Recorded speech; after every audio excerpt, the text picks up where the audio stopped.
Hello everyone, I am damn sure आप लोगों ने रिसेंटली ये थ्रो जरूर देखा होगा। ठीक है बहुत ज्यादा फेमस थ्रो है। इनफैक्ट आप लोगों ने इंस्टाग्राम में, रील्स में, है ना, या फिर यूट्यूब पे शॉर्ट्स में गाने वाने चलते रहते हैं मस्त, और एक ऐसा थ्रो दिखाते हैं मोटिवेशनल। ठीक है, और भाई बनता भी है ना, इंडिया का गोल्ड मेडल आया। तो यही आज हम एग्जैक्टली स्टडी करने वाले हैं। तो अगर आप लोग इस जेवलिन का अगर पाथ देखते हैं, अगर इस मोशन को अगर ऑब्जर्व करते हैं, ये मोशन किस टाइप का है। जेवलिन को सपोज हमने यहां से थ्रो कर दिया, so the path covered by this javelin was something like this and this motion is known as projectile motion, जो कि हमें motion in plane के अंडर पढ़ना है। इस सेशन का मैं आप लोगों को पहले बता देता हूं, कंप्लीट प्रोजेक्टाइल मोशन नहीं हो पाएगा, लेकिन काफी कुछ प्रोजेक्टाइल मोशन हम लोग इसमें कवर कर लेंगे। एंड जैसे कि मैं आपको हर बार बताता हूं, डीपीपी जरूर डाउनलोड कर लीजिएगा टेलीग्राम लिंक से। नीचे आप लोगों को डिस्क्रिप्शन बॉक्स में टेलीग्राम लिंक दिया हुआ है, जहां आपको सारा स्टडी मटेरियल प्रोवाइड कराया जा रहा है और आप लोगों को क्लासेस के भी लिंक दिए जा रहे हैं। तो जल्दी से टेलीग्राम चैनल को ज्वाइन कर लीजिए। And before starting the session just एक आइडिया मैं आपको दे रहा हूं, लगभग हम लोग 2 या 3 लेक्चर में कंप्लीट मोशन इन प्लेन करने वाले हैं, जिसमें आज प्रोजेक्टाइल मोशन स्टार्ट कर रहे हैं। और जब ये अपना चैप्टर कंप्लीट हो जाएगा, एंड में मैं आप लोगों को कंप्लीट एनसीईआरटी की एक्सरसाइज भी सॉल्व करवाऊंगा। So guys, before starting the session, छोटा सा introduction. Myself Deepak Chaudhary and basically I am an IITian 2015 batch from IIT Bombay. पिछले 7 साल से मैं जेई और नीट एस्पिरेंट्स को मेंटर कर रहा हूं। हम लोगों ने अब तक ये चीज सीखी है यार, काइनेमेटिक्स को 2 पार्टों में अगर हम डिवाइड करें, तो जो हमारा पिछला चैप्टर हमने कंप्लीट किया था, it was motion in 1 dimension, जो लगभग हमारा 5 लेक्चर्स में गया था, क्योंकि चैप्टर भी लेंथी था। उन 5 लेक्चर्स में मैंने आप लोगों को पूरा complete theory plus HC Verma के न्यूमेरिकल्स, नीट के previous year questions plus additional plus NCERT का एक्सरसाइज, ये सारी चीजें हम लोगों ने सॉल्व कर ली थी। And now today we are going to start motion in 2 dimension. ठीक है, तो यार अगर हम एक सिंपल सी बात पूछें कि मोशन इन 1 डायमेंशन में और मोशन इन 2 डायमेंशन में एग्जैक्टली डिफरेंस क्या है, सबसे पहले तो हम यही समझ लेते हैं। तो एक छोटा सा एग्जांपल लेके चलते हैं। Let's consider standard Cartesian plane x and y axis. हम कंपैरिजन करते हैं मोशन इन 1 डायमेंशन को एंड मोशन इन 2 डायमेंशन को। So let's consider there is a particle. ठीक है, एक छोटा सा पार्टिकल है और ये particle is moving along the x axis. ये पार्टिकल अभी यहां पर है, थोड़ी देर बाद ये पार्टिकल आगे चले जाएगा, थोड़ी देर बाद और आगे चले जाएगा, थोड़ी देर बाद ये पार्टिकल और आगे चले जाएगा। तो अगर आप इसके मोशन को एनालाइज करेंगे, so the particle is moving along x axis. और अगर ये एक्स एक्सिस के अलोंग मूव कर रहा है, तो इसका कंटिन्यूअसली एक्स कोऑर्डिनेट तो चेंज हो रहा है, लेकिन इसका वाई कोऑर्डिनेट चेंज नहीं हो रहा है। ऐसे मोशन को दोस्तों हम बोलते हैं, this is known as motion along 1 direction, या रेक्टिलिनियर मोशन भी बोल सकते हैं। या सिंपल सा मैं बोलूं यार, आप अगर एक स्ट्रेट लाइन के अलोंग मोशन कर रहे हैं, तो वो आपका मोशन इन 1D कहलाता है। ठीक है, जो हमारा ऑलरेडी कंप्लीट हो चुका है। सो this is motion in 1 dimension. अब हम एक थोड़ा सा डिफरेंट सिचुएशन यहां पे स्टडी करेंगे। Let's consider another particle. ये पार्टिकल थोड़ा सा आगे चलता है, फिर थोड़ा ऊपर जाता है, फिर पार्टिकल थोड़ा आगे ऊपर एंड कंटिन्यूअसली ये कुछ इस प्रकार मूव कर रहा होगा। तो अगर मैं इस प्लेन में इसको स्टडी करता हूं, तो इस पार्टिकल का कंटिन्यूअसली एक्स कोऑर्डिनेट भी इंक्रीज हो रहा है एंड वाई कोऑर्डिनेट भी इंक्रीज हो रहा है। सो वी कैन से कि यार ये एक स्ट्रेट लाइन के अलोंग तो मूव नहीं कर रहा है। इनफैक्ट अगर मैं आप लोगों को बोलूं, if this axis is x and this is y, तो ये पार्टिकल मोशन कर रहा है, मूव कर रहा है एक्स वाई प्लेन में। You can look at this, this is known as x y plane, जो कि एक फ्लैट सरफेस है। तो आपका पार्टिकल इस प्लेन में कहीं भी मूव कर सकता है and this motion is known as, आप इसे मोशन इन 2D भी बोल सकते हैं, या फिर आप मोशन इन प्लेन भी बोल सकते हैं। दोनों बातें एक ही हैं और इसी चीज की दोस्तों आज हम लोगों को स्टडी करनी है। सो एक बेसिक डिफरेंस हमको समझ में आ गया कि मोशन इन 1 डायमेंशन में और मोशन इन 2 डायमेंशन में क्या डिफरेंस है। Now let's start exactly motion in 2D को हम कैसे पढ़ने वाले हैं। मैं आपको प्रोजेक्टाइल मोशन स्टार्ट कराने से पहले एक बहुत छोटी सी बात बोलना चाहूंगा, और ये बात मैं आप लोगों को इतनी बार बोलूंगा इस चैप्टर में कि अल्टीमेटली ये चीज आप लोगों के दिमाग में सेट हो जाएगी। सीधी वो बात बोलने से पहले एक छोटा सा एग्जाम्पल मैं आप लोगों के सामने देता हूं। यार इमेजिन करिए, हम एक पार्टिकल को कंसीडर करते हैं जो कि इनिशियली ओरिजिन पर था, और इस पार्टिकल पर अभी क्या होगा कि एक फोर्स लगने लग जाएगा, और ये फोर्स किस डायरेक्शन में लगेगा, लेट्स से ये फोर्स एक्स डायरेक्शन में लगेगा। ठीक है, तो ये पार्टिकल क्या करने वाला है, थोड़ी देर बाद आप देखेंगे पार्टिकल आप लोगों को ओरिजिन पे नहीं मिलेगा, पार्टिकल थोड़ा सा आगे होगा और इस पार्टिकल के पास कुछ ना कुछ वेलोसिटी भी आ गई होगी। थोड़ी देर बाद ये पार्टिकल और आगे हो गया होगा और इसकी वेलोसिटी कंटिन्यूअसली बढ़ती जा रही है, कौन सी डायरेक्शन की, एक्स डायरेक्शन की। क्योंकि हम सिंपल सी चीज ऑब्जर्व करते हैं, कोई चीज अगर रखी है और आपने अगर एक्स डायरेक्शन में फोर्स लगाया है तो उस फोर्स का प्रभाव एक्स डायरेक्शन में आएगा। क्या आपको इस सिचुएशन में ऐसा लग रहा है गलती से भी कि इस पार्टिकल का वाई कोऑर्डिनेट चेंज हो रहा है? बिल्कुल भी चेंज नहीं हो रहा है। अगर आपने फोर्स एक्स डायरेक्शन में लगाया तो इस फोर्स का इंपैक्ट, इस फोर्स का इफेक्ट केवल और केवल कौन सी डायरेक्शन में जाएगा, एक्स डायरेक्शन में जाएगा। वहीं पर हम एक दूसरी सिचुएशन कंसीडर करेंगे और सपोज एग्जैक्टली हमारे पास सेम पार्टिकल है जो कि इनिशियली रेस्ट पे था, and now instead of force जो कि एक्स डायरेक्शन में लगा था, हम मान लेते हैं कि इस बार जो फोर्स लगा वो वाई डायरेक्शन में लगा। पार्टिकल इनिशियली रेस्ट पे था, आपने एक सफिशिएंट फोर्स लगाया ऊपर की तरफ, तो ये थोड़ी देर बाद पार्टिकल आप लोगों को ऊपर जाते हुए दिखाई देगा। धीरे धीरे इसका वाई कोऑर्डिनेट चेंज हो जाएगा और इस पार्टिकल के पास वेलोसिटी आ जाएगी किस डायरेक्शन में, वाई डायरेक्शन में। तो इन दोनों केस में क्या डिफरेंस है, इन दोनों केस में मैं डिफरेंस बताने से पहले आपको एक चीज नोटिस करवाता हूं। यहां पे कौन सा कोऑर्डिनेट चेंज हो रहा है, तो आप बोलेंगे सर एक्स कोऑर्डिनेट चेंजेस, और वेलोसिटी जो गेन हो रही है वो किस डायरेक्शन में हो रही है, एक्स डायरेक्शन में आप लोगों का वेलोसिटी गेन हो रहा है। सीधा सीधा ऑब्जर्वेशन है, ठीक है। वहीं पर हम दूसरे केस में अगर देखें कि सर यहां पे कौन सा कोऑर्डिनेट चेंज हो रहा है, सो क्लियरली यू कैन से कि वाई कोऑर्डिनेट यहां पे गाइस चेंज होने वाला है। और वहीं पर अगर मैं आप लोगों से पूछूं कि वेलोसिटी कौन सी डायरेक्शन में गेन हो रही है, तो आप बोलेंगे वाई डायरेक्शन में ही यहां पर वेलोसिटी गेन होने वाला है, ठीक है। तो अब आप इस बात को जरा समझने की कोशिश करिए कि अब मैं क्या बोलने वाला हूं। मैं आपको कंक्लूजन दे देता हूं। दो परपेंडिकुलर डायरेक्शंस, इस केस में हमने स्पेसिफिकली एग्जांपल ले लिया, एक डायरेक्शन हमारा एक्स है और दूसरा डायरेक्शन हमारा वाई हो गया। तो दोस्तों मुद्दे की बात यह है कि एक्स डायरेक्शन के मोशन को वाई डायरेक्शन से कोई लेना देना नहीं है और वाई डायरेक्शन के मोशन को एक्स डायरेक्शन से कोई लेना देना नहीं है, ठीक है। यार मतलब ये जनरली बॉम्बे में एक बहुत टिपिकल ट्रेंड होता है ना, तो वहां पे क्या होता है, ऐसे बहुत सारे फ्लैट होते हैं, बिल्डिंग्स होती है, और मैंने तो खुद इस चीज को ऑब्जर्व किया है, was in Bombay for 7 years। तो आप सपोज इस वाले फ्लैट में हो, ठीक है, आपकी जो नीचे वाला फ्लोर है उस फ्लैट में कोई बंदा होगा तो ऊपर वाले फ्लैट वाले से उसे कोई लेना देना नहीं है। ऊपर वाले फ्लैट में कुछ भी हो रहा हो, कोई मर भी जाए, है ना, कुछ भी हो रहा है, तो नीचे वाले को भैया कोई मतलब नहीं है, सब अपने अपने काम में लगे हुए हैं, सब अपनी अपनी मस्ती में लगे हुए हैं। सिमिलरली हम इस चीज को समझने की कोशिश करेंगे कि जो दो परपेंडिकुलर डायरेक्शंस होती हैं उनको आपस में एक दूसरे से कोई लेना देना नहीं है। अगर फोर्स एक्स डायरेक्शन में लगेगा तो इस फोर्स की वजह से एक्स डायरेक्शन का मोशन होगा, एक्स कोऑर्डिनेट चेंज होगा, एक्स डायरेक्शन में वेलोसिटी गेन करेगा, वाई डायरेक्शन को कोई भी फर्क पड़ने वाला नहीं है। एक पैसे का फर्क नहीं पड़ने वाला है वाई डायरेक्शन में।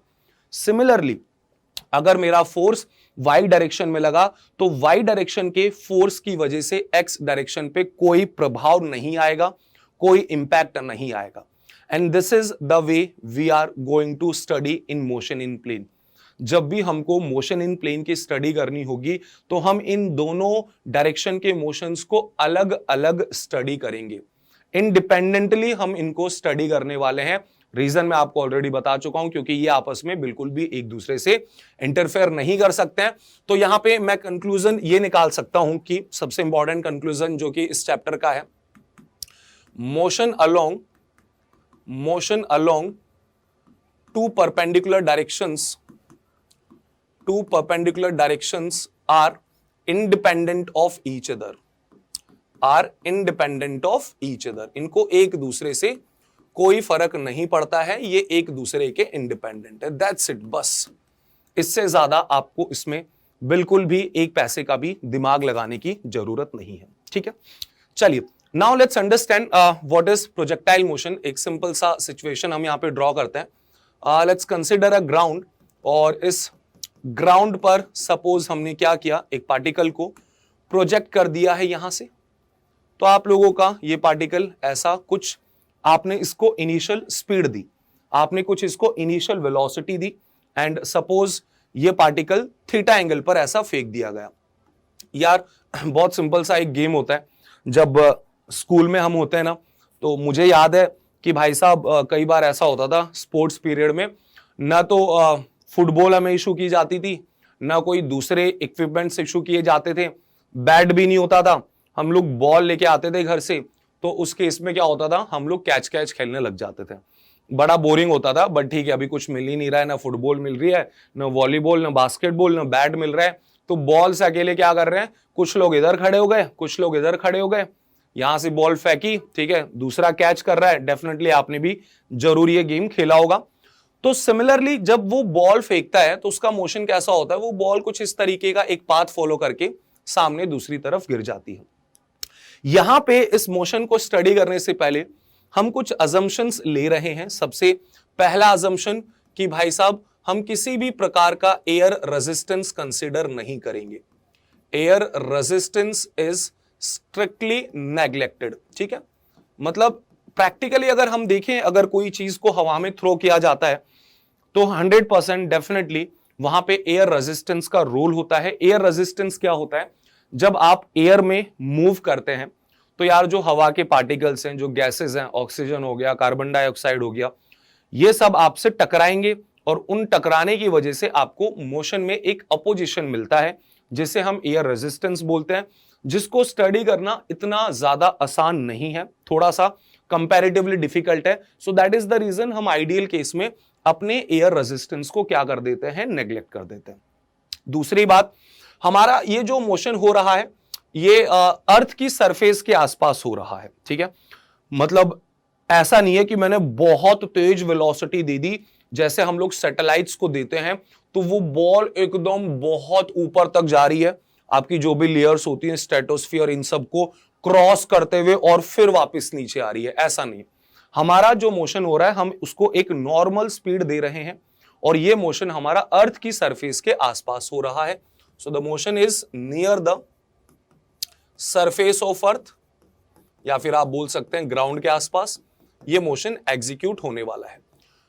और तीसरी बात सबसे इंपॉर्टेंट, इस पूरे मोशन के दौरान अगर मैं पार्टिकल को स्टडी करता हूं कि पार्टिकल पर क्या फोर्स लग रहा है, चाहे पार्टिकल यहां पर हो, यहां पर हो, यहां पर हो, यहां पर हो, कहीं पर भी हो, तो पार्टिकल पर अगर हम हवा में देखते हैं तो भाई साहब एयर रेजिस्टेंस तो हम लोग नेग्लेक्ट कर चुके हैं, तो इस पार्टिकल पर केवल और केवल एक ही फोर्स लग रहा है, और वो फोर्स होगा आप लोगों का ग्रेविटेशनल फोर्स। और ग्रेविटेशनल फोर्स किस तरफ लगता है, नीचे की तरफ, सो नीचे की तरफ mg फोर्स लगेगा।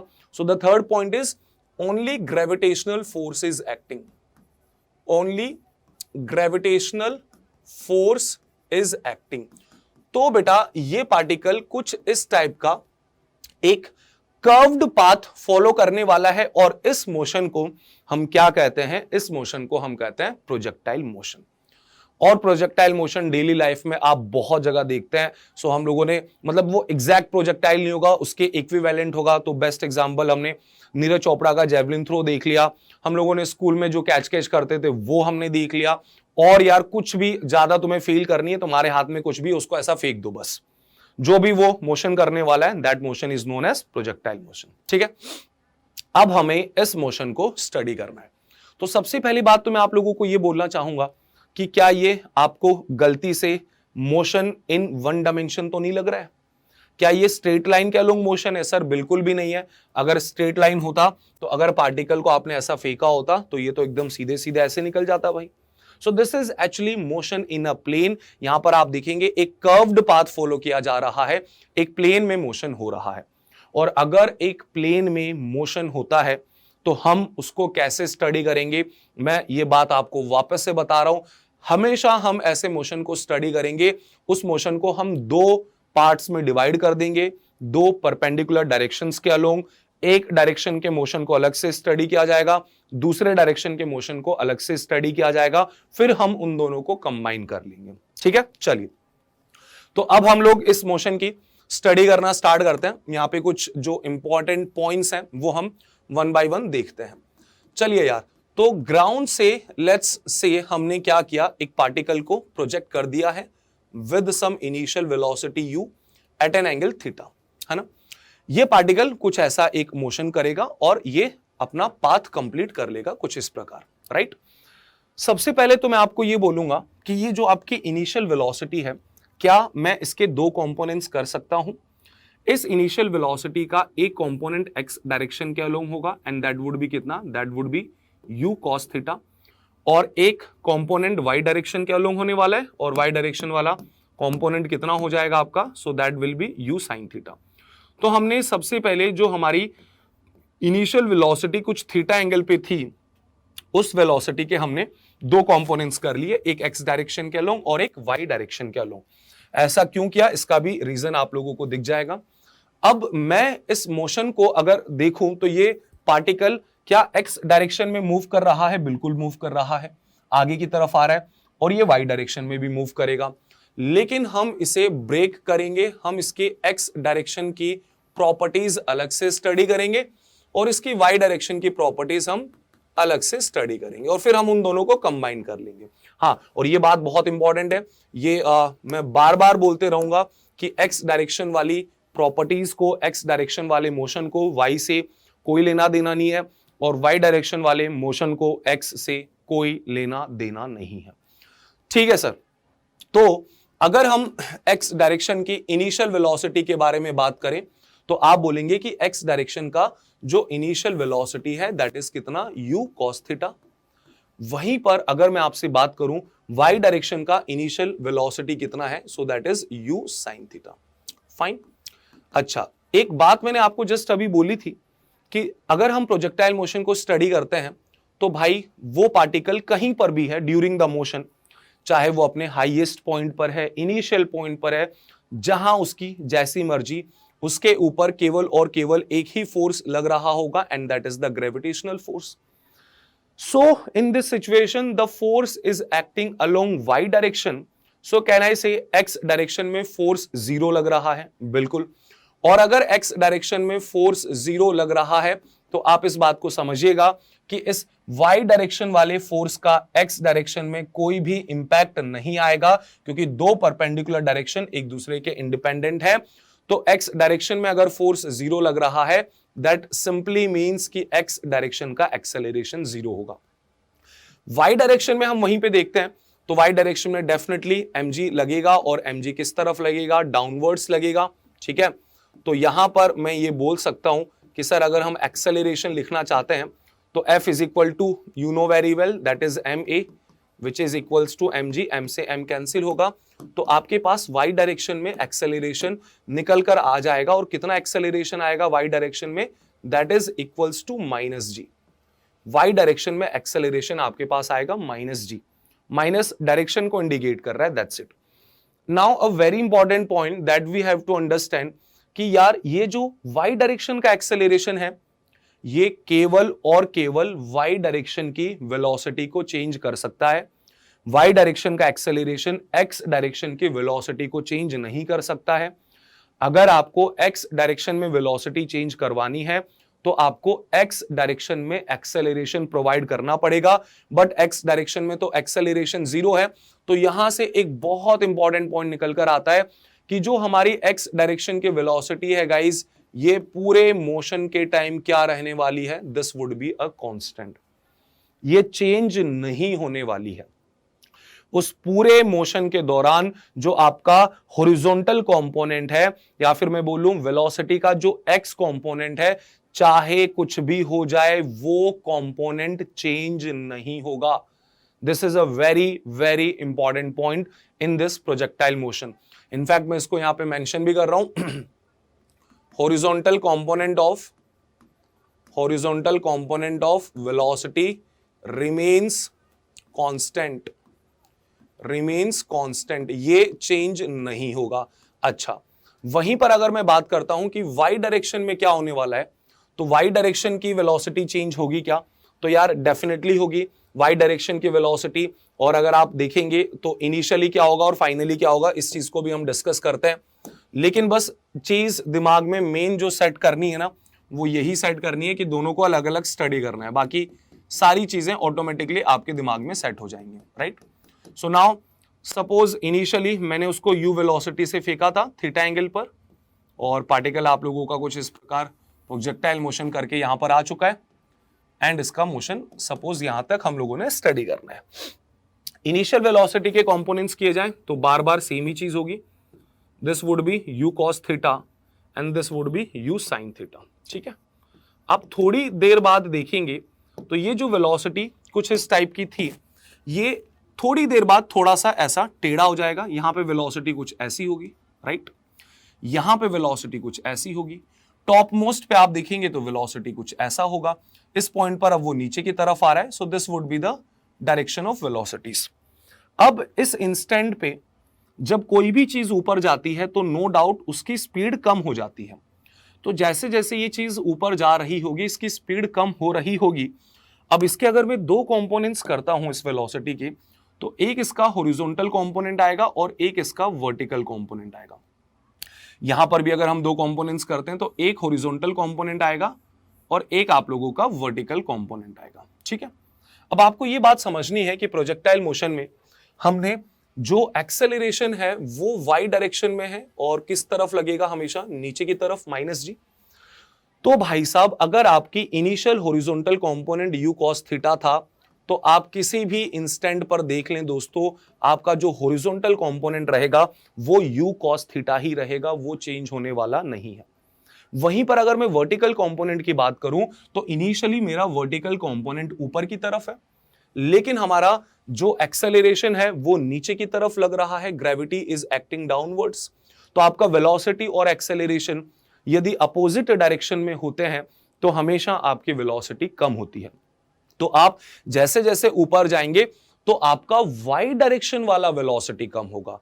Suppose initially u sin theta था, थोड़ा सा कम होके v1 हो गया, थोड़ा और कम होकर v2 हो गया। तो आपने डायग्राम में भी ऑब्जर्व किया होगा कि ये जो एरो है, इस एरो का लेंथ मैं धीरे धीरे कम करते जा रहा हूं, लेकिन जो हॉरिजॉन्टल वाला एरो है इस एरो का लेंथ मैंने सेम रखा है, and you know the reason. And what would be happen at the highest point, highest point पर चूंकि आपकी वर्टिकल वेलोसिटी कंटिन्यूअसली धीरे धीरे स्लो होती जा रही है, कम होती जा रही है, तो हाईएस्ट पॉइंट पर तो दोस्तों इनफैक्ट आप बोलेंगे कि जो वर्टिकल वेलोसिटी वाला कंपोनेंट हो जाएगा वो जीरो, बचेगा कौन सा, हॉरिजॉन्टल तो बचेगा दोस्त। Horizontal component would be still there और वो अभी भी कितना होगा, वो u cos थीटा ही होगा। वर्टिकल कंपोनेंट आपका जीरो हो जाएगा हाईएस्ट पॉइंट पर। जीरो होना जरूरी है, अगर वो जीरो नहीं होता तो मतलब वो और ऊपर जाता। अच्छा अब देखिएगा, जैसे ही वर्टिकल कंपोनेंट जीरो हो गया, ग्रेविटी तो नीचे उसके ऊपर एक्ट कर रही है, अब उसको नीचे खींचना स्टार्ट करेगी, तो अब वो नीचे की तरफ आएगा। अच्छा यहां पे भी अब मैं इसके दो कंपोनेंट्स कर सकता हूं, हॉरिजॉन्टल और वर्टिकल नीचे की तरफ, दो कंपोनेंट्स हॉरिजॉन्टल एंड वर्टिकल नीचे की तरफ। तो अभी भी मैं यही चीज बोलूंगा कि गाइस जो हॉरिजॉन्टल कंपोनेंट रहेगा it would be still same, ये अभी भी कितना है, ये अभी भी u cos थीटा ही है।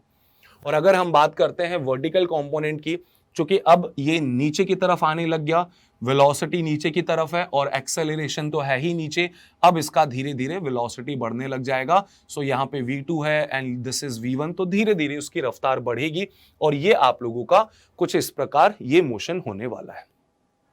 आई होप आप लोगों को सभी को एक बेसिक आइडिया लग गया, और इस डायग्राम में मैंने केवल और केवल एक ही बात के ऊपर कॉन्सेंट्रेट किया है, और वो ये बात है कि आप इस मोशन के दौरान कभी भी वेलोसिटी के जब दो कंपोनेंट्स करेंगे तो आपको जो हॉरिजॉन्टल कंपोनेंट मिलेगा वो सेम मिलेगा, जो वेरिएशंस आएंगी वो कौन से कंपोनेंट्स में आएंगी यार, वो वाई कंपोनेंट में आएंगी, है ना। वेरिएशंस आपकी वाई कंपोनेंट में आएंगे, आपका हॉरिजॉन्टल कंपोनेंट हमेशा सेम रहने वाला है, इस चीज का ध्यान रखेंगे। चलिए, इसी के साथ साथ मैंने आपको मोशन इन वन डायमेंशन में एक चीज बताई थी, और वो चीज भी बहुत ज्यादा इंपॉर्टेंट थी कि यार लेट्स से हम लोग अगर किसी चीज को वर्टिकली अपवर्ड फेंक देते हैं, तो सपोज हमने उसको वर्टिकली अपवर्ड u स्पीड से फेंका, थोड़ी देर बाद उसका स्पीड कम हो जाएगा, दैट इज v1, थोड़ी देर बाद और कम हो जाएगा, दैट इज v2, और कम हो जाएगा v3, एंड हाईएस्ट पॉइंट पर तो इनफैक्ट वो एक मोमेंट के लिए रुक ही जाएगा, रेस्ट पर आ जाएगा। फिर ये क्या करेगा, फिर ये वापस से नीचे आना स्टार्ट करता है, और जैसे जैसे नीचे ये आता है तो उसका स्पीड बढ़ने लग जाता है। तो हमने ये चीज जानी थी कि इस सिचुएशन में हमारा जो मोशन होता है वो सिमेट्रिक होता है। सिमेट्रिक इन द सेंस ऊपर जाते टाइम और नीचे आते टाइम मोशन एग्जैक्ट सिमेट्रिक होगा। सिमेट्रिक का मतलब जितना टाइम इसको नीचे से ऊपर जाने में लगेगा उतना ही टाइम इसको ऊपर से नीचे आने में लगेगा। दूसरी बात, अगर आप कोई भी एक स्पेसिफिक हाइट पर देखें, सपोज मैं इस हाइट पर देखूं, तो इस हाइट पर ये पार्टिकल दो बार क्रॉस करेगा, एक बार ऊपर जाते टाइम, एक बार नीचे आते टाइम। तो अगर इसकी ऊपर जाते टाइम रफ्तार v2 थी तो नीचे आते टाइम भी रफ्तार v2 ही होगी। ऊपर जाते टाइम रफ्तार v3 थी तो नीचे आते टाइम भी v3 होगी। ऊपर जाते टाइम v1 थी तो नीचे आते टाइम भी v1 होगी। दैट्स वाई अगर आपने इसको 10 मीटर पर सेकेंड से भेजा था तो जब ये वापस नीचे लौट कर आएगा इसकी रफ्तार 10 मीटर ही होगी। सो this would be a symmetric motion. ऊपर जाते टाइम का मोशन और नीचे आते टाइम का मोशन सिमेट्रिक होगा। अगर रीजन जानना है तो फटाफट से प्लेलिस्ट में जाओ, motion in one dimension kinematics के लेक्चर्स आप लोगों को दिख जाएंगे, उन लेक्चर्स को देख लीजिए, आपको ऑटोमेटिकली रीजन पता चल जाएगा। क्लियर? सो होपफुली ये बात आप लोगों को समझ में आ गई। अब हम क्या करने वाले हैं यार, अब हमें ना एक चश्मा पहनने वाले हैं, ठीक है। थोड़ी दी अगर हम लोगों को विजुअलाइज करना है प्रोजेक्टाइल मोशन को, तो हम एक ऐसी चश्मा पहनेंगे जिसमें जब मैं बोलूंगा तो भाई हमारी एक आंख बंद हो जाएगी। सपोज मैंने बोला कि राइट आंख बंद हो गई तो आपको केवल और केवल लेफ्ट आई से दिखाई देगा। फिर मैं कुछ टाइम के लिए आपकी लेफ्ट आंख बंद कर दूंगा तो आपकी लेफ्ट आई बंद हो जाएगी, तो आपको राइट आई से देखना है। फिर मैं आपको बोलूंगा अब यार दोनों आंखें खोल लो, अब दोनों आंखों से देखना है। तो हमारे पास एक ऐसी स्पेशल चश्मा है जिसमें हम चाहे तो एक आंख को ब्लॉक कर सकते हैं एक टाइम पर, है ना, दूसरी को ब्लॉक करेंगे और एक टाइम पर हम दोनों को एक साथ खोल लेंगे। क्या बोलना चाहता हूं एग्जैक्टली अब मैं समझाता हूं। देखिए यार हो क्या रहा है इस प्रोजेक्टाइल मोशन में, हम इसको समझने की कोशिश करते हैं। लेट्स से मैंने एक पार्टिकल को u वेलोसिटी से फेंका थीटा एंगल पर। देखो अभी यही चलने वाला है पूरा कॉन्सेप्चुअल, धीरे धीरे हम डेरिवेशंस पर आएंगे, फॉर्मूलाज पर आएंगे, न्यूमेरिकल्स पर आएंगे। तो u वेलोसिटी से मैंने फेंक दिया थीटा एंगल पर, तो यार ये कुछ ऐसा एक मोशन करेगा। बहुत सिंपल सी बात है। इस वेलोसिटी के अगर मैं कंपोनेंट्स करूं सो वो भी आपको पता है, this is u cos theta and this would B u sin theta, right. अब मैं जब भी इस प्रोजेक्टाइल मोशन को स्टडी करूंगा या इसके मैं न्यूमेरिकल सॉल्व करूंगा तो मेरा सबसे पहला काम होगा कि दो डायरेक्शंस में ब्रेक कर लेना, तो वो भी हम लोग ब्रेक कर लेते हैं। सो एक मोशन हमारा होगा x डायरेक्शन वाला और दूसरा मोशन हमारा y डायरेक्शन। अच्छा, x डायरेक्शन में इनिशियल वेलोसिटी पता है? तो बिल्कुल पता है। क्या है इनिशियल वेलोसिटी x डायरेक्शन में?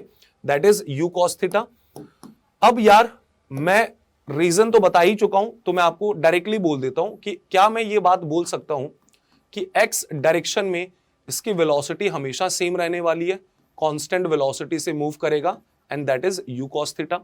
y डायरेक्शन में अगर मैं बात करता हूं तो y डायरेक्शन में इसकी इनिशियल वेलोसिटी थी u sin थीटा, जो कि अब धीरे धीरे कम होगी क्योंकि y डायरेक्शन में तो एक्सेलरेशन भी है नीचे की तरफ जो कि g के इक्वल है।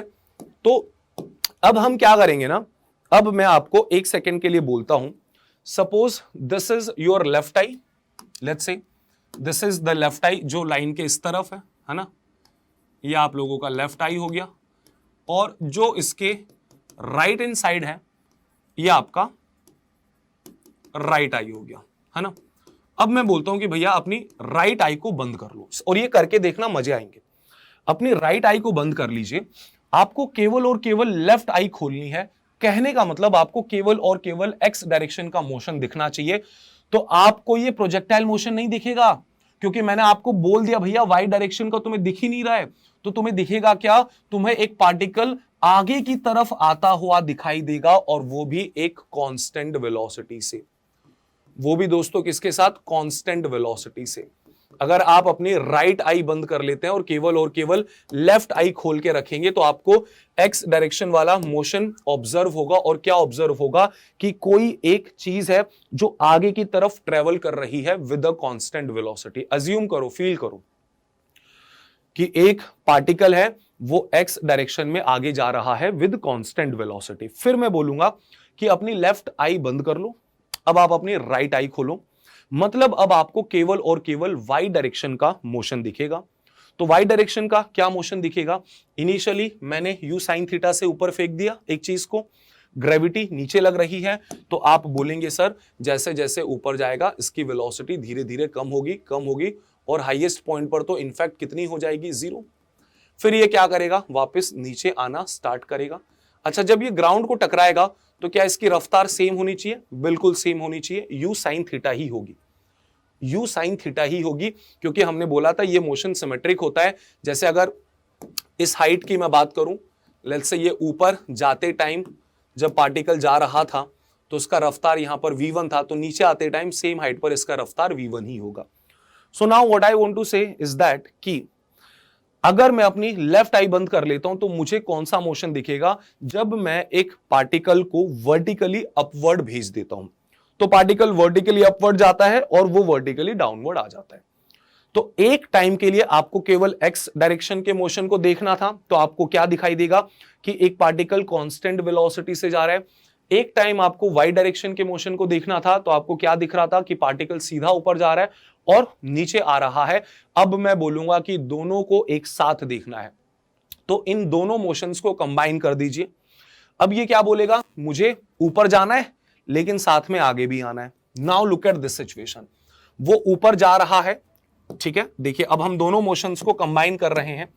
थोड़ी देर बाद वो ऊपर चला गया, उसकी वेलोसिटी कम हो गई, सपोज यहां पे उसकी वेलोसिटी v1 हो गई, लेकिन उसको आगे भी तो आना है, क्योंकि हमारा प्रोजेक्टाइल मोशन इन दोनों मोशन का बेटा सबमेशन है, इन दोनों मोशन का एडिशन है, तो वो आगे भी आ रहा है और आगे वाली वेलोसिटी कितनी है, u cos थीटा, ठीक है। हाईएस्ट पॉइंट पर vertical component 0, so that is u cos theta. Highest point कौन सा है, देखिए जब ये पार्टिकल यहां पहुंच गया, अगर हम इसको एकदम सीधा फेंक देते तो एकदम ऊपर जाता, लेकिन साथ में एक्स डायरेक्शन में भी तो मूव कर रहा है, तो ये एग्जैक्ट एकदम ऊपर ना पहुंच के आगे कहीं ऊपर पहुंचेगा यहां पे, क्योंकि वो एक्स डायरेक्शन वाला कंपोनेंट उसे आगे लेकर आ रहा है। अच्छा, थोड़ी सी और आगे देखेंगे, यदि मैं सेम हाइट पर देखूं, अब ये पार्टिकल क्या करने लगेगा, नीचे की तरफ उतरने लगेगा। तो सेम हाइट पर ऊपर जाते टाइम अगर v1 रफ्तार थी तो नीचे आते टाइम भी इसकी रफ्तार v1 होगी, और हॉरिजॉन्टल कंपोनेंट तो सेम होगा, that is u cos theta. And finally ये वापस पूरा नीचे उतर जाएगा। तो ये जब यहां पर होगा दोस्तों, तो इसकी वेलोसिटी कुछ इस प्रकार होगी, जिसके अगर हम दो कंपोनेंट्स करते हैं तो वो दो कंपोनेंट्स, एक हॉरिजॉन्टल कंपोनेंट इस तरफ, वर्टिकल नीचे की तरफ। हॉरिजॉन्टल तो हमेशा सेम है, लेकिन अब वर्टिकल की अगर मैं बात बोलूं तो सेम रफ्तार होगी। जब u साइन थीटा से गया था तो आते टाइम भी ये u साइन थीटा से ही आएगा, and that's it. So this is the basically visualization of a projectile motion. जो हमने उसको कैसे विजुअलाइज किया, हमने दो डायरेक्शंस में मोशन को ब्रेक किया अलग अलग और दोनों को कंबाइन कर लिया। अब हम इस प्रोजेक्टाइल मोशन की कुछ इंपॉर्टेंट प्रॉपर्टीज और यू कैन से कुछ इंपॉर्टेंट कैरेक्टरिस्टिक्स, उनको हम स्टडी करने वाले हैं वन बाय वन। सो जो सबसे पहली इंपॉर्टेंट प्रॉपर्टी आती है वो हमारी आती है मैक्सिमम हाइट। और मैक्सिमम हाइट क्या होगी, तो वो तो आप लोगों को दिखाई दे रहा है कि भाई साहब अगर हम यहां पे इस प्रोजेक्टाइल मोशन को फेंक देते हैं कुछ इनिशियल वेलोसिटी u से एट एन एंगल थीटा, तो मोशन आपका कुछ ऐसा होगा। इस मोशन में आप ध्यान से देखिए, पूरे मोशन के दौरान सपोज u वेलोसिटी से थीटा एंगल से फेंका था, पूरे मोशन के दौरान जब ये इस पॉइंट पर होगा, so this is the highest point, और ये जो इसने हाइट गेन की होगी, this is known as maximum height. And now we want to find what is the formula for maximum height, क्योंकि डायरेक्ट फॉर्मूला बेस्ड क्वेश्चंस पूछे जाएंगे। अब आप सबसे पहले तो ये समझने की कोशिश करें कि ये जो मैक्सिमम हाइट है ये किस डायरेक्शन की प्रॉपर्टी है। सोच के देखो दोस्तों, ये जो मैक्सिमम हाइट है यार, ये किस डायरेक्शन की प्रॉपर्टी है? कैन आई से ये तो वाई डायरेक्शन की प्रॉपर्टी है। और यदि ये वाई डायरेक्शन की प्रॉपर्टी है, so guys don't you feel कि आपको वाई डायरेक्शन के मोशन में जाके बात करनी चाहिए? मैक्सिमम हाइट का एक्स डायरेक्शन से कोई लेना देना नहीं है। Maximum height is the property of Y direction. तो सर हम वाई डायरेक्शन से बात करते हैं, और कंपोनेंट्स तो बेटा बहुत स्टैंडर्ड है, बहुत बार बता दिया है। सो this is u cos theta and this is u sin theta. चलिए भाई, तो हम चलेंगे अब y डायरेक्शन की तरफ। हमें अब x डायरेक्शन से कोई भी मतलब नहीं है, क्योंकि हम मैक्सिमम हाइट कैलकुलेट करना चाहते हैं। तो यहाँ पे अगर हम y डायरेक्शन के मोशन को देखेंगे तो हम y डायरेक्शन के मोशन में क्या बोलेंगे कि यार इनिशियली हमने एक चीज को ऊपर फेंक दिया, कितने वेलोसिटी से? u sin थीटा से।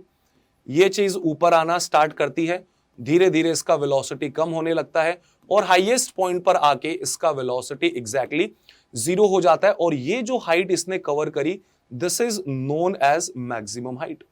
This is known as maximum height. हमें ये बात एकदम दिमाग में सेट हो गई, वाई के मोशन को एक्स से कोई लेना देना नहीं है। डायरेक्टली आप लोग इक्वेशन थर्ड लगा दीजिए, क्योंकि आपको ये बात पता है जब ये हाईएस्ट पॉइंट पर आएगा तो ये रेस्ट पर आ जाएगा। आपको इनिशियल स्पीड पता है, फाइनल पता है, एक्सेलरेशन आप लोगों ने पता ही है, पूरे टाइम नीचे की तरफ लगेगा -g, तो आपका डिस्प्लेसमेंट आ जाएगा। So what is the third equation? That is v square is equal to u square plus 2as। Finally चूंकि ये रेस्ट पर आ गया, so final speed is 0 is equal to initial speed. Initially हम कितना लेंगे? u sin theta. हमें y direction की स्पीड को लेना है और उसका स्क्वायर है, plus 2 times of acceleration that is -g। तो एक्सेलरेशन को मैंने -g लिख दिया। And what is displacement? जब मैंने इसको यहां से यहां फेंका, so displacement is h maximum. बहुत ही अच्छे, इस चीज को यहां ले ले तो आपको मिलेगा 2g into H max. Right hand side देखेंगे, so this is u square और साइन थीटा का स्क्वायर करेंगे, so that is sine square theta. 2g को आप नीचे लेकर आ जाएं तो आप लोगों को मैक्सिमम हाइट का फॉर्मूला मिल जाएगा। And what is that? That is u square sin square theta and divided by 2g. So this is the formula of maximum height for a projectile motion. Now the point is, shall we memorize this formula, या फिर हम exam में भाई ज्यादा time तो नहीं लगेगा, within 30 seconds calculate भी कर सकते हैं। पर दोस्तों सच्चाई ये है कि ये फॉर्मूला इतना फ्रीक्वेंटली रिपीट होने वाला है that we do not have any other option. ये भाई हमें याद करना ही है, इसको दिमाग में बिठाना है, इसको दिल में बिठाना है।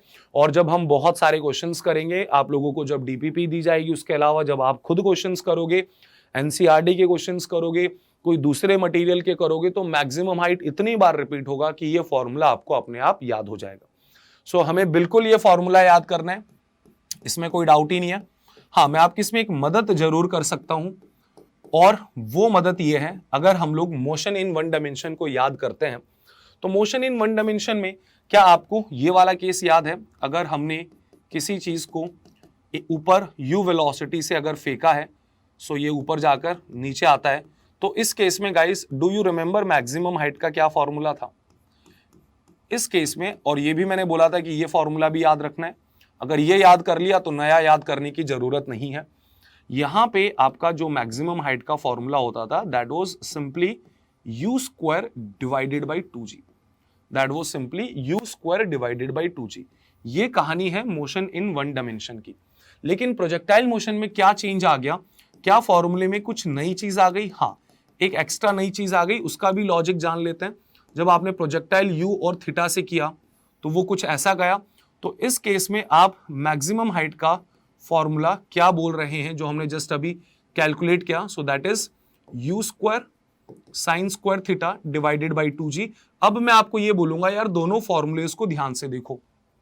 दोनों फॉर्मूलेस को अगर आप ध्यान से देखेंगे तो दोनों फॉर्मूला आपको एकदम सेम दिखेंगे। सर कैसे?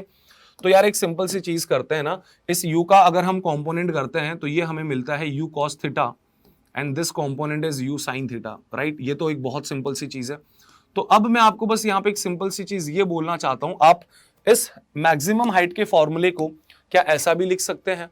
u square sine square theta बोले तो u sin थीटा का whole square. u sine theta का whole square divided by 2g, ऐसा भी तो बोल सकता हूं, बिल्कुल बोल सकते हैं, एक ही बात है। और ये u साइन थीटा है क्या? u sine theta basically y direction का इनिशियल वेलोसिटी है।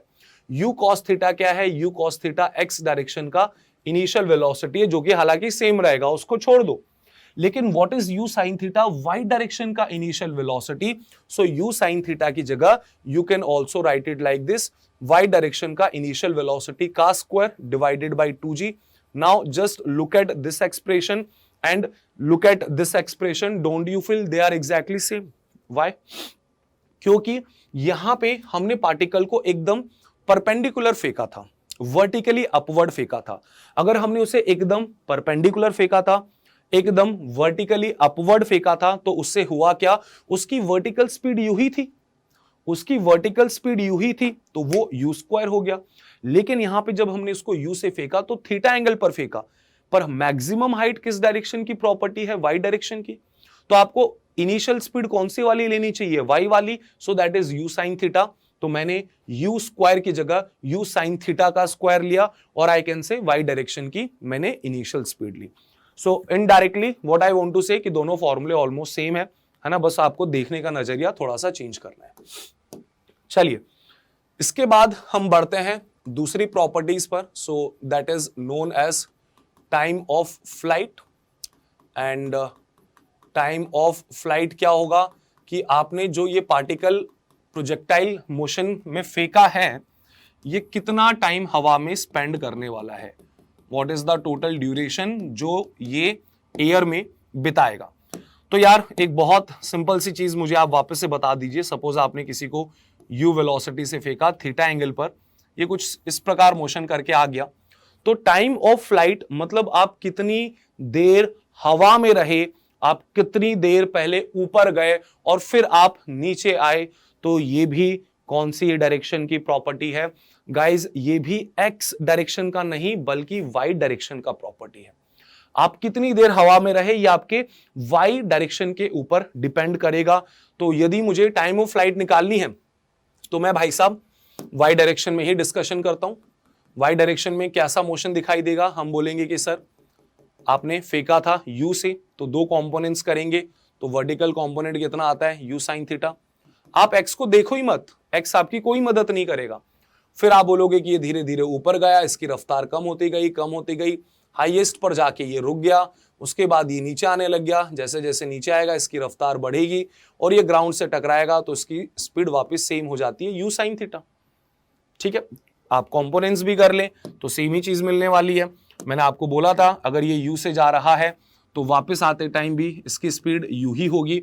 आप कंपोनेंट्स करेंगे तो ये कंपोनेंट आपको मिलेगा कितना? This would B you cos theta, और ये कंपोनेंट आपका आ जाएगा यू साइन थीटा। और यहाँ पे अगर आप कंपोनेंट्स करेंगे तो हॉरिजॉन्टल तो सेम रहने वाला है, so that would be you cos theta only, and vertical component would B you sine theta नीचे की तरफ। तो अब मैं अगर टोटल टाइम निकालूं कि इस पॉइंट से लेकर इस पॉइंट कितना टाइम लगा होगा, तो हम इस मोशन में अगर देखते हैं वाई डायरेक्शन में, तो कैन आई से मेरा इनिशियल वेलोसिटी तो ऊपर की तरफ था यू साइन थीटा, और जब ये पूरा घूमकर नीचे की तरफ आएगा तो final velocity u sine theta नीचे की तरफ होगा। हमें टाइम निकालना है, so let's use first equation of motion, that is v is equal to u plus a t. Use कर सकते हैं भाई, we can use v is equal to u plus a t. अब हम v is equal to u plus a t use करते हैं तो मैं final velocity u sine theta न लिखने की वजह पता है मैं क्या लिखना चाहूंगा? मैं फाइनल वेलोसिटी लिखना चाहूंगा minus u sine theta. Reason, हम इस इक्वेशन को हमेशा साइन कन्वेंशन के साथ यूज करते हैं, तो जो चीजें नीचे हैं नेगेटिव होंगी, जो चीजें ऊपर हैं पॉजिटिव होंगी। Is equal to initial velocity आप प्लस u साइन थीटा बोलेंगे, एक्सेलरेशन इज ऑलवेज नीचे की तरफ, so minus g and t, ये जो भी टी लगा ये आपका टाइम ऑफ फ्लाइट कहलाएगा। u साइन थीटा को इधर ले ले तो this is minus you sine theta, और ये यू साइन थीटा और इधर आ गया, so further minus you sine theta, and right hand side it is minus G into time of flight. So minus you sine theta will become minus 2 times of U sine theta is equal to minus G into time of flight. Minus से minus cancel होगा, G नीचे जाएगा, आपको eventually time of flight का formula मिल जाएगा। So that is 2u sine theta divided by ji. So this is the final ultimate वाला formula, जो बोलने की जरूरत ही नहीं होनी चाहिए कि सर याद करना है या नहीं करना है। तो this is but obvious, obviously आप लोगों को ये फॉर्मूला याद करना है। आपके दिमाग में फिर से ये थॉट आएगा कि सर बहुत सारे फॉर्मूलाज हो रहे हैं, तो उसका एक ही सॉल्यूशन है कि आपको उसको रिलेट करना पड़ेगा पिछले फॉर्मूले से। तो दोस्तों, do you remember this case? जब हमने मोशन इन वन डायमेंशन पढ़ा था तो मैंने आपको बोला था, जब एक पार्टिकल को आप u वेलोसिटी से फेंकते हैं और वो घूम फिर करके वापस आ जाता है, और जब वो वापस आता है तो u से ही नीचे आता है। इस प्रोसेस में जो इससे टाइम लगता है, total time of flight, I hope आपको याद होगा, that is 2u/g। That time of flight is 2u/g। Now what is the difference? कोई डिफरेंस नहीं है। अगर आप थोड़ा सा लॉजिकल देखें तो कोई डिफरेंस नहीं है। प्रोजेक्टाइल मोशन में आपने इसको u से थीटा एंगल पर फेंक दिया, राइट? u से थीटा एंगल पर फेंक दिया, ये एक ऐसा प्रोजेक्टाइल मोशन करके आ गया। अब मैं आपसे पूछ रहा हूं, आप कितनी देर हवा में रहे, इस चीज को x डायरेक्शन से कोई मतलब नहीं है। x डायरेक्शन में मान लीजिए आपका वेलोसिटी u cos थीटा है, y डायरेक्शन में आपका वेलोसिटी u sin थीटा है। So it does not matter, x से कोई लेना देना नहीं है। यहां पे टाइम ऑफ फ्लाइट क्या था? 2 टाइम्स ऑफ कौन सा वेलोसिटी? जो y डायरेक्शन में था। चूंकि उस केस में हमने पूरा ही ऊपर फेंक दिया था, तो पूरी ही वेलोसिटी y डायरेक्शन में थी। तो यहां पे मैं टाइम ऑफ फ्लाइट क्या बोलूंगा? मैं सेम बोलूंगा 2 टाइम्स ऑफ कौन सा वेलोसिटी जो y डायरेक्शन में है, डिवाइडेड बाई g। और अब आप देख सकते हैं यहां पे y डायरेक्शन वाला कंपोनेंट इज कितना? u sin theta. So this will become 2 times of u sin theta divided by g। So this is the formula for what? For time of flight. तो मुझे तो यार ऐसा फील हो रहा है ये दोनों फॉर्मूले सेम है। दोनों फॉर्मूलों में एक पैसे का डिफरेंस नहीं है, बोथ आर एग्जैक्टली सेम। ठीक है, तो यार इस तरीके से अगर आप फॉर्मूले को रिलेट करते हुए चलोगे तो आपको ऐसा नहीं लगेगा कि बहुत ज्यादा फॉर्मूलाज हैं, अदरवाइज फिर आपको वैसे वाला फील होगा कि यार इतने सारे फॉर्मूले आ गए, क्या करें एंड ऑल। दो चीजें हो गई, साथ साथ में नोट करते जाइए क्योंकि हम क्वेश्चंस करेंगे। हमने मैक्सिमम हाइट निकाल ली दोस्तों, हम लोगों ने अब तक टाइम ऑफ फ्लाइट भी निकाल लिया। Now the third important property, that is known as range. Now let's understand what is the range. Again, consider a particle executing projectile motion. Same कहानी, बार बार मैं बोल रहा हूं कि भाई एक पार्टिकल को हमने u वेलोसिटी से थीटा एंगल पर फेंक दिया। अब u वेलोसिटी से थीटा एंगल पर फेंक दिया तो ये एक ऐसा पाथ फॉलो करता है जिसको हम प्रोजेक्टाइल मोशन बोलते हैं। यहां से कहानी स्टार्ट हुई थी, यहां पे कहानी खत्म हो गई। इस दौरान ये पार्टिकल जितना x डायरेक्शन में मूव किया है, ये पार्टिकल जितना x डायरेक्शन में ट्रेवल किया है, उस चीज को हम क्या बोलते हैं? That is known as range. So range is basically the distance travelled by particle along x direction during the projectile motion. अब मैं आपसे पूछूंगा भाई ये कौन सी डायरेक्शन की प्रॉपर्टी है?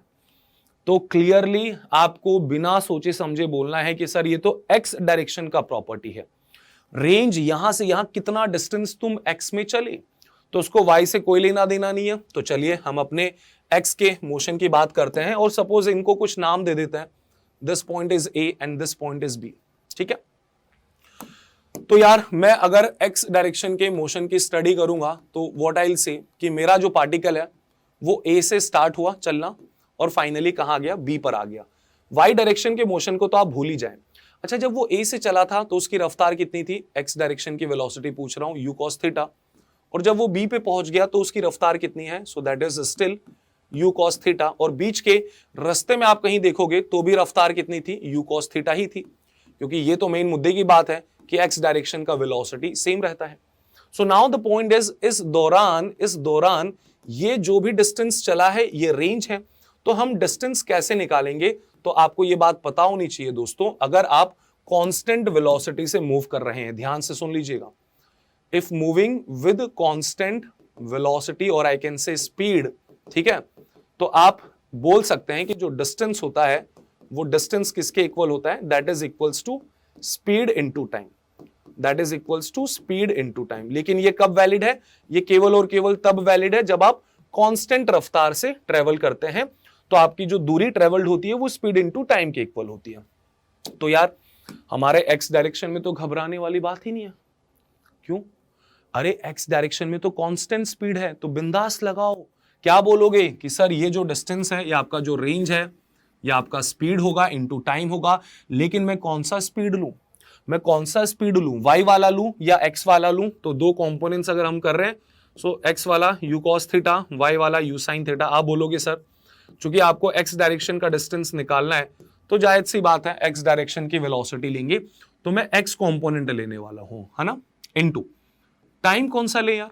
तो टाइम सर आपने पूरे मोशन के दौरान कितना डिस्टेंस चला, तो पूरे मोशन के दौरान जो टाइम लगता है उसे ही तो टाइम ऑफ फ्लाइट बोला जाता है, तो इनटू टाइम ऑफ फ्लाइट।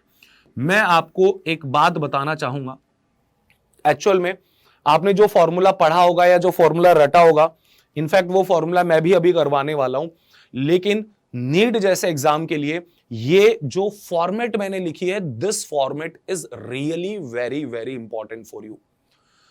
मैं आपको आज के बाद कभी भी बोलूं कि भैया रेंज निकालना है, तो तुम्हारे दिमाग में क्या आना चाहिए? अरे रेंज, रेंज कौन सा था? अच्छा, एक्स में कितना डिस्टेंस चला, तो एक्स में तो स्पीड कांस्टेंट है, तो डिस्टेंस क्या लिखेंगे? Speed into time. स्पीड कौन सी लिखेंगे? एक्स डायरेक्शन वाली ही लिखेंगे। और टाइम कौन सा लेंगे भैया? पूरा टाइम कितना लगा मोशन में, so that is time of flight. Further अगर हम इसको, so this is first format that we have to remember. Further अगर हम इसको सिंप्लीफाई करें तो I can also write it like this, कि जो मेरा रेंज है that is equals to what is the velocity in X direction, that is u cos theta into time of flight. So what is time of flight? तो वो तो हमें already याद ही है, टाइम ऑफ फ्लाइट था हमारा 2 times of u sin theta divided by g। तो यार इस फॉर्मेट में भी लिख सकते हैं। अब इसको अगर हम थोड़ा सा और तमीज से लिखें तो r को मैं लिख सकता हूं, r is equal to this is u into u is u square, 2 यहां पर है साइन थीटा है, इंटू आप इसको क्या कर दीजिए cos theta and further divided by g. यार एक छोटी सी ट्रिग्नोमेट्री की चीज है, छोटी सी ट्रिग्नोमेट्री की ये चीज है कि आपको ये एक छोटा सा फॉर्मूला याद होना चाहिए, that sine 2 theta is actually equals to 2 times of sine theta into cos theta. ठीक है, ये फॉर्मूला कैसे आया, कहां से आया, हमें इसमें कोई भी इंटरेस्ट नहीं है, बस हमें ये फॉर्मूला याद होना चाहिए। डिफरेंस देखिएगा, यहाँ पे साइन के अंदर जो एंगल है वो थीटा का 2 टाइम्स है और यहाँ पे वो थीटा थीटा है। तो जो हमारा ये फॉर्मूला निकल कर आया, क्या इसे मैं ऐसा भी लिख सकता हूं, range is equal to this is u square and what it is 2 sine theta cos theta. इस चीज को हम एलिमिनेट कर देंगे, इस चीज को हम क्या लिख सकते हैं, साइन 2 थीटा भी लिख सकते हैं। So that is sign 2 theta and divided by further नीचे जी। तो ये भी एक रेंज का फॉर्मेट है जो कि आप लोगों को याद रखना है, लेकिन मैंने आपको पहले ही बता दिया इस फॉर्मेट के अलावा जो अच्छे कॉन्सेप्चुअल क्वेश्चंस होंगे, जो लॉजिकल क्वेश्चंस होंगे, वो इस वाले फॉर्मेट से सॉल्व होंगे। So you have to keep these both format in your mind. Hopefully आपको क्लियर। अच्छा, अब मैं न्यूमेरिकल करने जा रहा हूं, तो मैं कोशिश करूंगा कि आप पोज मार के उसका आंसर पहले खुद से निकालने की कोशिश करिएगा। So that is the reason मैं चाहता हूं कि आप सारे फॉर्मुलेज एक बार लिख लें। Maximum height u square sine square theta by 2g, right. Time of flight आप लोगों का आ चुका है, that is 2 times of u sine theta by g and this is the final formula for range. ये format भी सही है और ये भी सही है, that is u square sine 2 theta divided by g। Done. चलिए, सो भाई अब हम स्टार्ट करते हैं, न्यूमेरिकल्स के ऊपर आते हैं, चीजों को समझने की कोशिश करते हैं। अब एक ऐसा न्यूमेरिकल मैं आपको दे रहा हूं जो एक ही न्यूमेरिकल आप लोगों के सारे फंडे क्लियर कर देगा। Now let's consider there is a projectile. Particle को हमने फेंक दिया है, कितनी रफ्तार से फेंक दिया है, 50 मीटर पर सेकेंड से, एंड एंगल आप लोगों को मेंशन कर दिया गया है कितना, 37 डिग्री। ऑब्वियसली पार्टिकल कुछ ऐसा जाके नीचे गिर जाएगा। क्या क्या इसमें हमें निकालना है? तो पहली बात तो यार घबराना मत, अगर घबरा जाओगे तो मैं आपकी हेल्प नहीं करूंगा। बेसिकली हम बहुत सारे क्वेश्चंस एक ही क्वेश्चन में इंक्लूड कर रहे हैं। हम लोगों को निकालना है, सबसे पहली चीज हम निकालेंगे कि मैक्सिमम हाइट कितनी होगी यहाँ पे। दूसरी चीज हम लोग निकालेंगे दोस्तों कि टोटल टाइम इसे कितना लगेगा। तीसरी चीज हम निकालने वाले हैं कि इसका रेंज कितना होगा।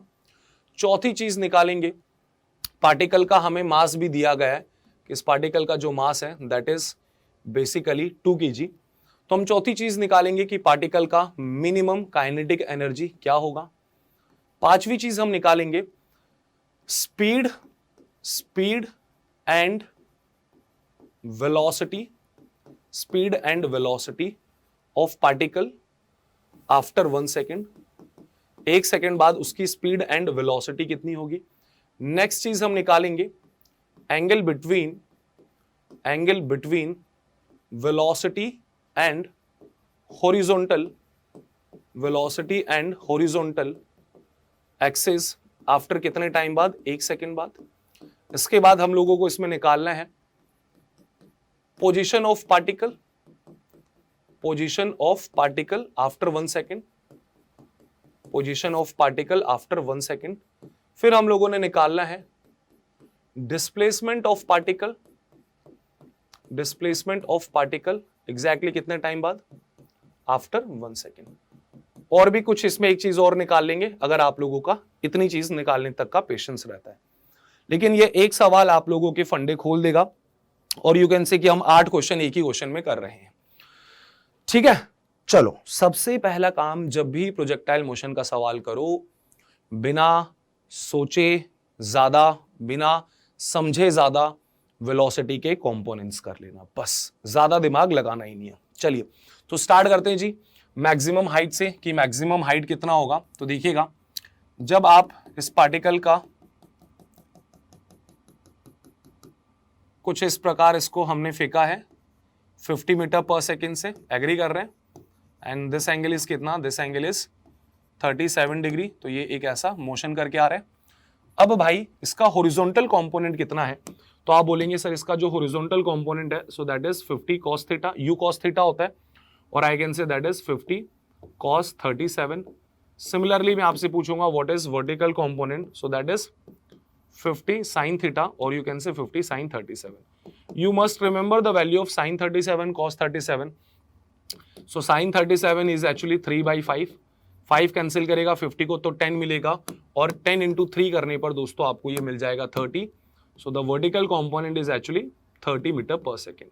What is the horizontal component? So that is 50 cos 37.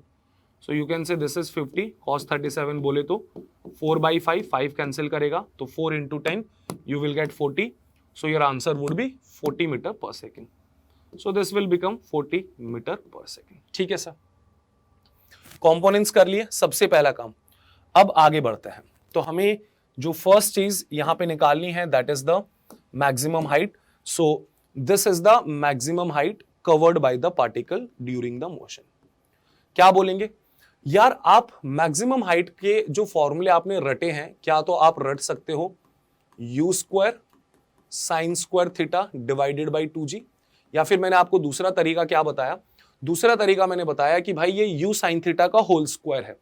और u sin थीटा होता क्या है, जब भी किसी चीज को u और थीटा से फेंका जाता है तो हॉरिजॉन्टल कंपोनेंट होता है that is u cos theta, जो हमने यहाँ पे निकाला भी है, और वर्टिकल कंपोनेंट होता है u sin theta. So if you look at the equation carefully, so this is u sin theta का whole square, which means vertical velocity का स्क्वायर, है ना, which means vertical velocity का square divided by 2g. So let's put the value. What is vertical velocity? We have already calculated that. इसलिए मैंने बोला था कि कभी भी प्रोजेक्टाइल का क्वेश्चन करेंगे तो आपको हॉरिजॉन्टल वेलोसिटी और वर्टिकल वेलोसिटी की तो जरूरत पड़ेगी, क्योंकि यही तो हमारा पढ़ने का तरीका है। हम x के मोशन को y के मोशन को अलग अलग करके पढ़ते हैं। तो सबसे पहले कंपोनेंट्स कर लीजिए। तो वर्टिकल वेलोसिटी आपको पता है कंपोनेंट 30, सो दिस इज 30 का square divided by 2g। So 2g बोले तो दिस इज 2 इंटू 10, तो 0 से 0 कैंसिल हो गया। So 30 into 3 is 90 divided by 2। So what is 90 divided by 2? So that is 45 meter. ठीक है, तो ये आप लोगों का दोस्तों मैक्सिमम हाइट आ गया कि ये पार्टिकल ग्राउंड से ऊपर टोटल मैक्सिमम हाईएस्ट पॉइंट पर कितने से जाएगा, 45 मीटर तक वो ऊपर जाता है। चलिए now let's move to the second part that is time of flight, जिसको आप ऐसे भी याद रख सकते हैं 2u sin theta divided by g, या फिर एक दूसरा तरीका है कि हम बोले 2u sin थीटा क्या है, वर्टिकल कंपोनेंट है, divided by g, so that is equals to 2। Now what is vertical velocity का component, that is again 30, so I will put 30 here divided by g, so that is 10। 0 से 0 कटेगा, what is 3 into 2, that is 6, तो हमारा answer आ गया 6 second.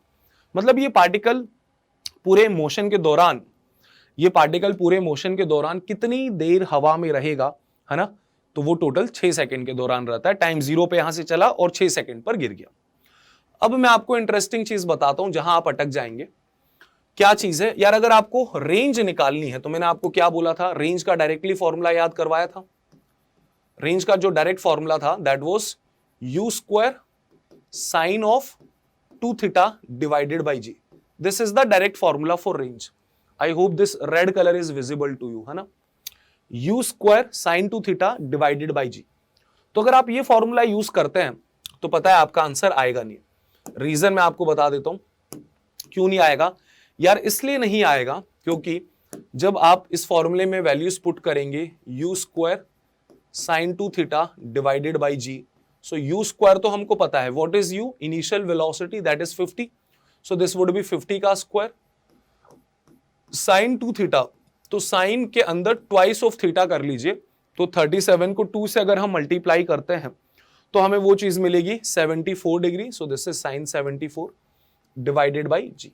And you know sine 74 is not a standard angle, तो हमें sign 74 का value ही नहीं पता, तो हम यहां पे अटक जाएंगे दोस्तों, हम यहां पे अटक जाएंगे because 74 degree this is not a standard angle.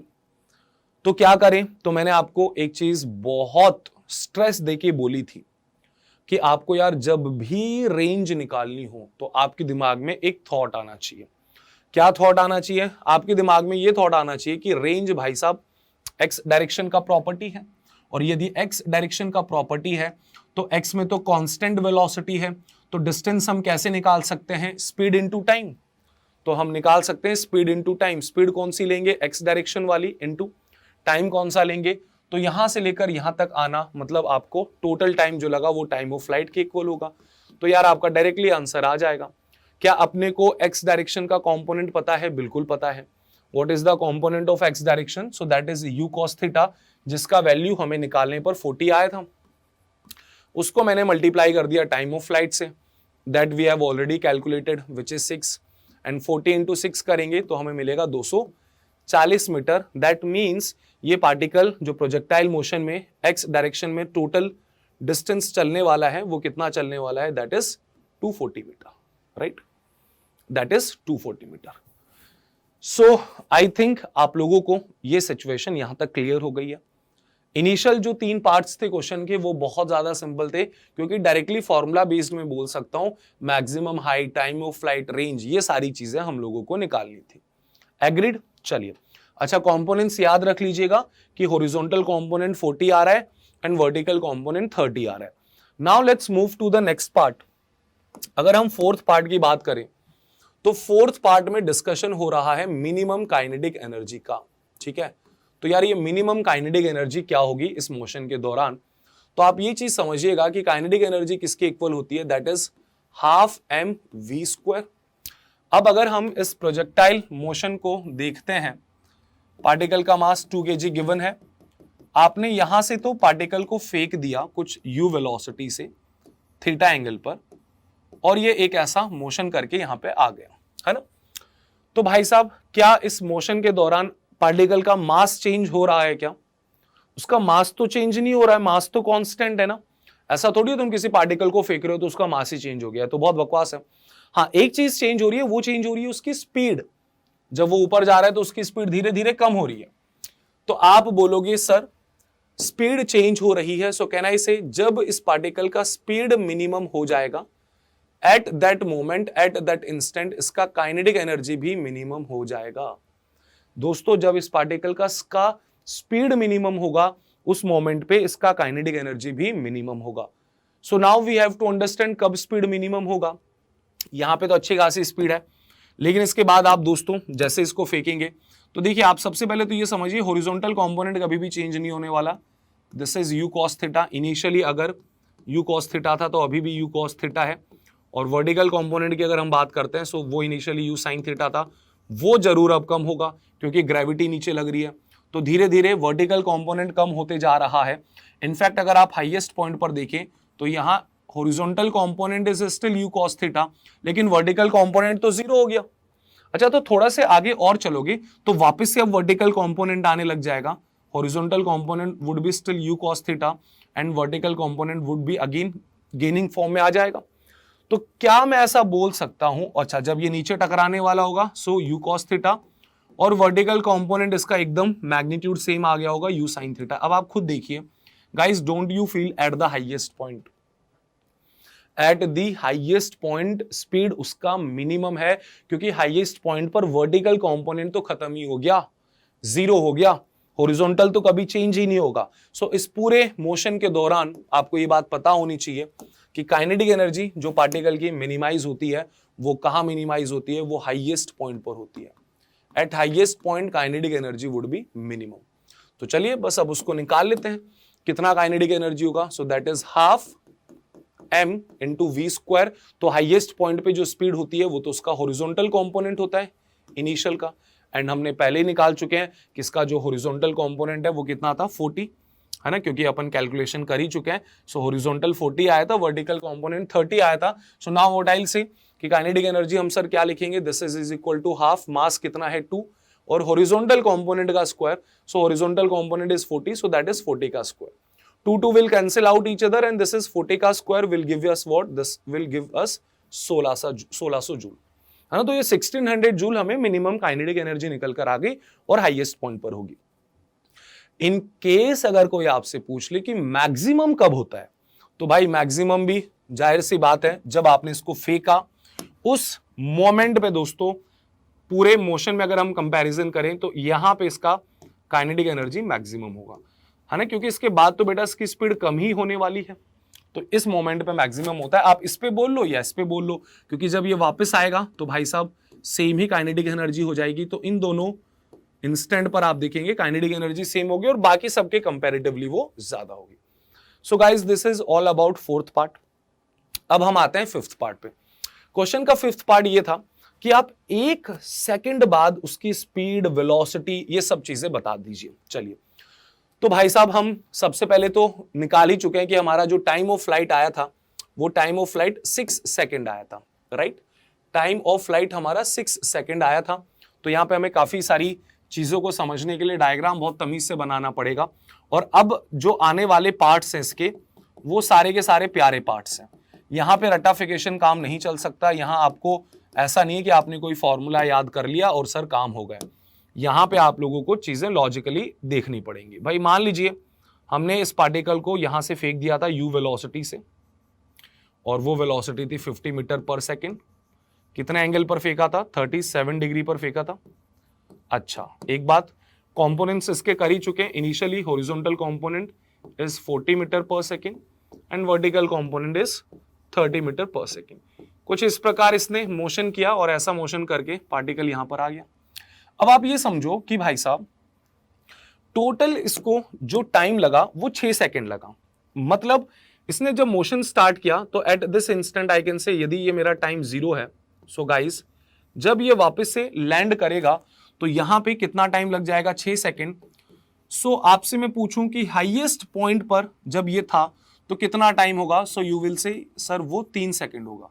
Highest point पर जो इसका टाइम होगा गाइस वो कितना होगा, 3 सेकंड होगा। ठीक है, टाइम 0, टाइम 3 और टाइम 6, क्योंकि सिमेट्रिक मोशन होता है। मैंने आपको बताया था वाई डायरेक्शन में जितना टाइम उसको ऊपर जाने में लगेगा उतना ही टाइम उसको दोस्तों नीचे आने में लगेगा। टोटल 6 सेकंड है तो 3 सेकंड में ऊपर जाएगा और 3 सेकंड में नीचे आएगा।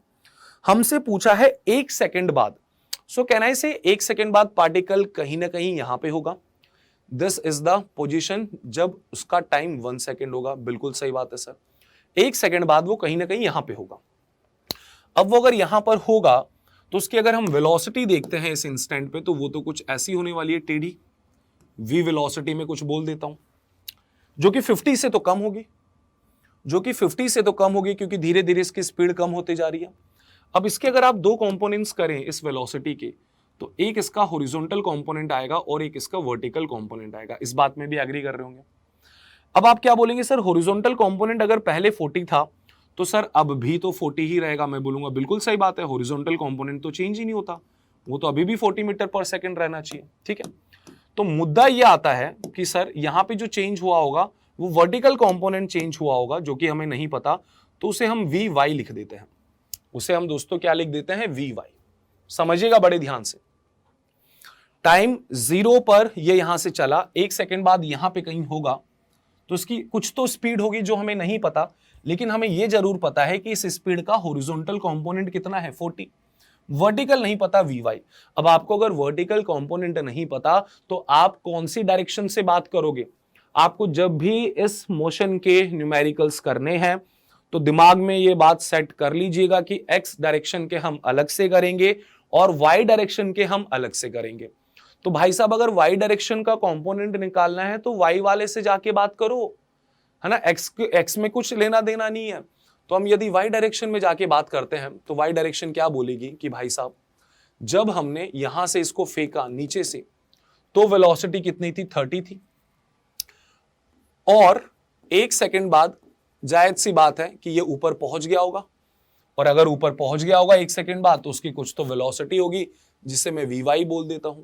तो ये टाइम 1 सेकेंड पर बात हो रही है, ये टाइम 0 पर हो रही है। तो आप सीधा सीधा फर्स्ट इक्वेशन लगा दीजिए। एक्सेलरेशन तो आपको पता ही है, तो आप बोलेंगे sir v is equal to u plus a t. तो इनिशियल वेलोसिटी कितना है 30, एक्सेलरेशन नीचे की तरफ लग रहा है सो दैट इज -10, टाइम कितना हो गया 1 सेकेंड, ये इसकी वेलोसिटी हो जाएगी y डायरेक्शन में। So this is equals to what, this is equals to 30 -10, so what is that, that is 20 metre per second. So guys what is that, 20 metre per second.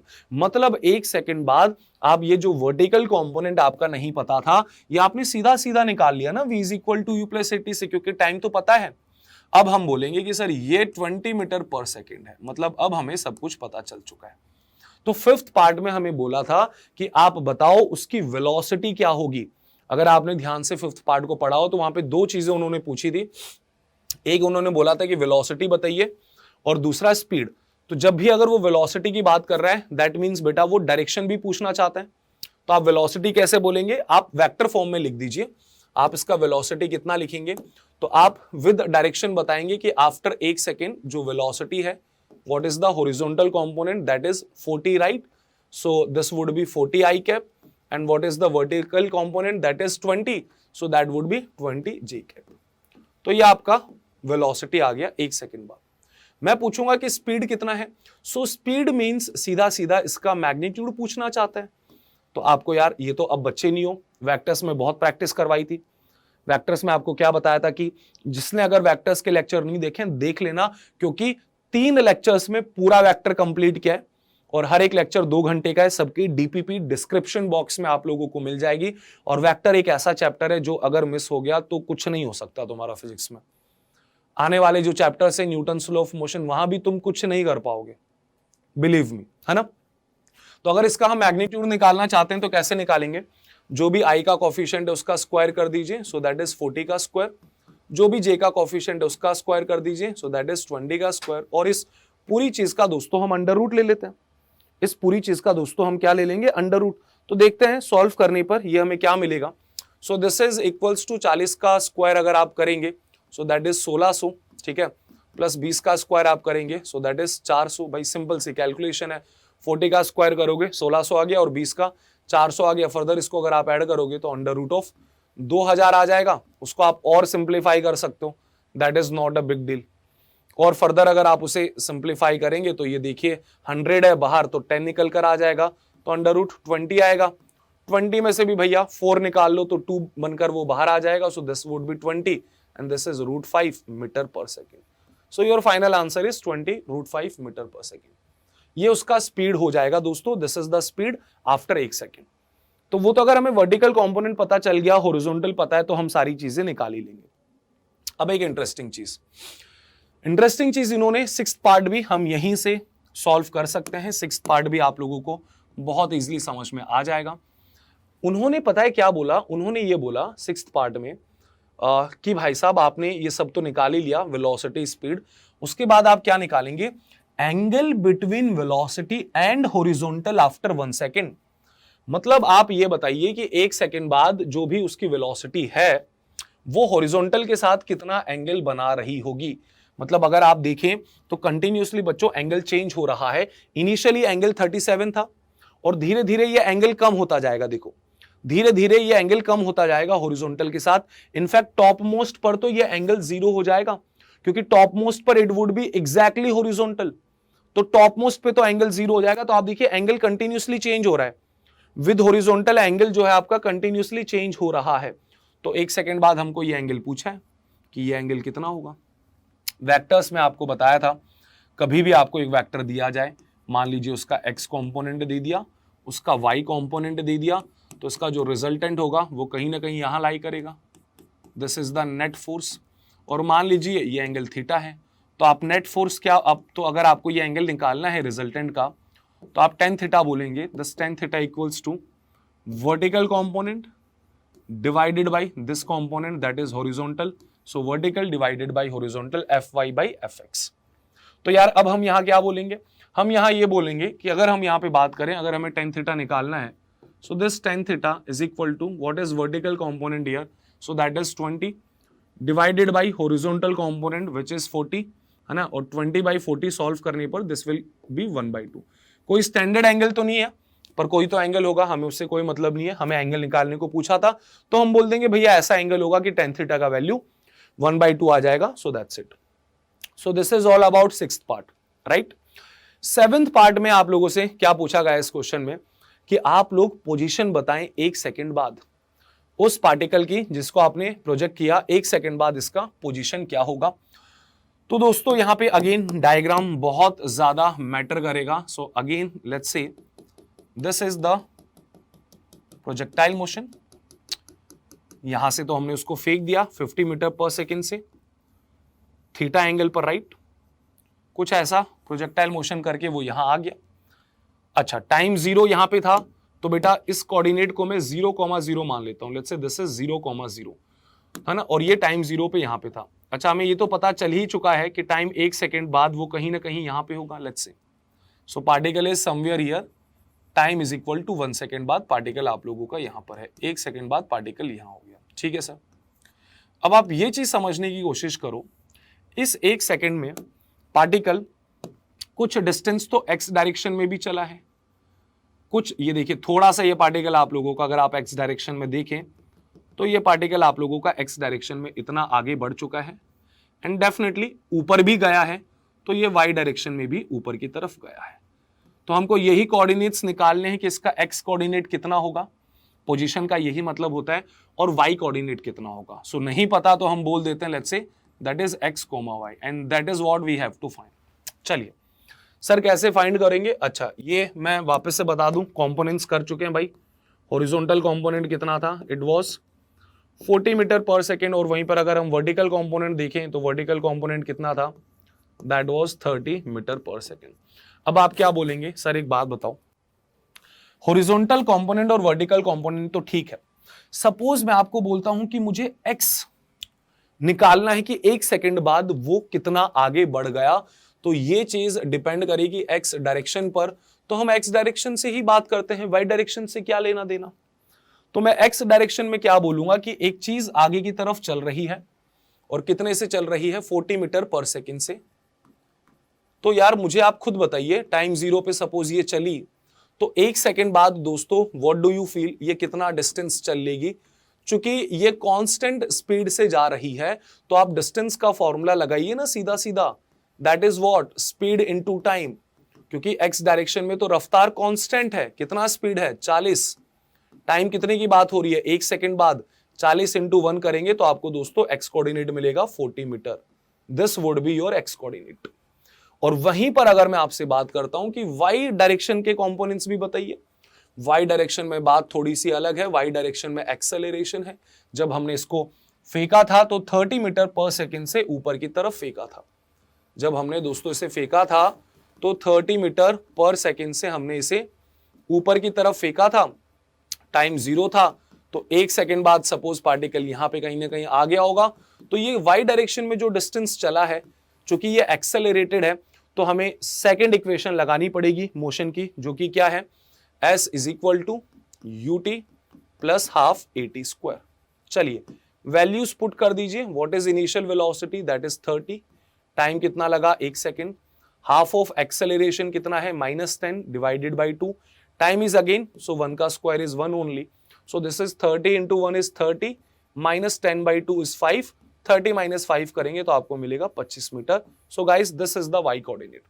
So now we know कि x direction में कितना चल चुका है आगे 30 और y direction में कितना ऊपर चल चुका है, दैट सॉरी x डायरेक्शन में 40 आगे चला है, y डायरेक्शन में 25 आगे चला है. So now we know these coordinates.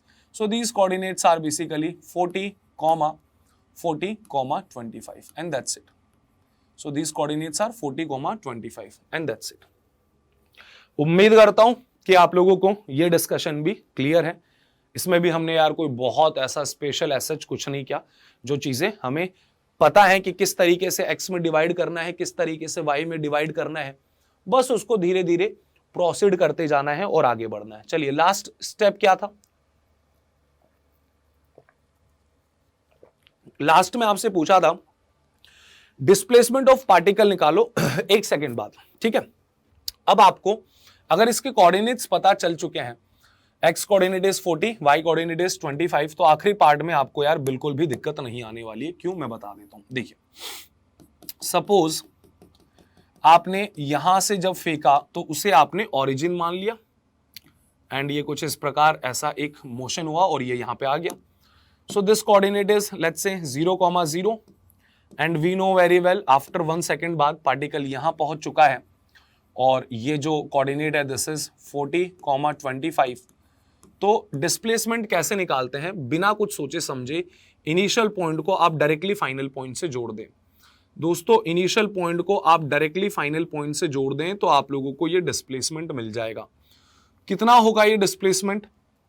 I hope आप लोग अभी 10th, अगर सभी बच्चे 10वीं तो पास होंगे यार, और 10वीं पास हैं तो ये तुमने फॉर्मूला जरूर देखा होगा. डिस्टेंस फॉर्मूला बोलते हैं अगर दो कोऑर्डिनेट्स दे दिए जाएं x1 y1 एंड दूसरा इज x2 y2, सो इन दोनों के बीच का जो डिस्टेंस होता है वो डिस्टेंस फॉर्मूला क्या बोलता है, that is directly equals to x coordinate को माइनस करिए आपस में और उस पूरे का होल स्क्वायर ले लो.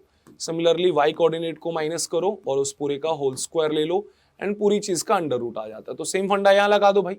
आपको दो कोऑर्डिनेट्स पता तो हैं. If this is origin and this is 40,25, तो हमें डिस्प्लेसमेंट निकालना है. तो हम क्या बोलेंगे, हम बोलेंगे sir displacement is equal to 40 में से 0 माइनस किया, 40 का स्क्वायर 25 में से 0 माइनस किया, सो दैट इज 25 का स्क्वायर और हम इन्हें इसका पूरा अंडर रूट ले लिया. So guys that's it. This is how we can analyse a particle which is performing projectile motion. ठीक है. चलो अब इसमें हम थोड़े से ना और डिफरेंट टाइप के क्वेश्चंस देखते हैं कि कैसे कैसे क्वेश्चंस वो पूछता है. जैसे समझिएगा यार, मान लीजिए मैं एक प्रोजेक्टाइल मोशन यहां पे कंसीडर करता हूं और एक पार्टिकल को ऊपर की तरफ प्रोजेक्ट कर दिया गया है एंड वेलोसिटी वगैरह सब आपको दे दी है जो चीजें रिक्वायर्ड है. Let's say this angle is 60 degree, this angle is 60 degree जब इसको प्रोजेक्ट किया एंड कितने वेलोसिटी से किया, that is also given to अस.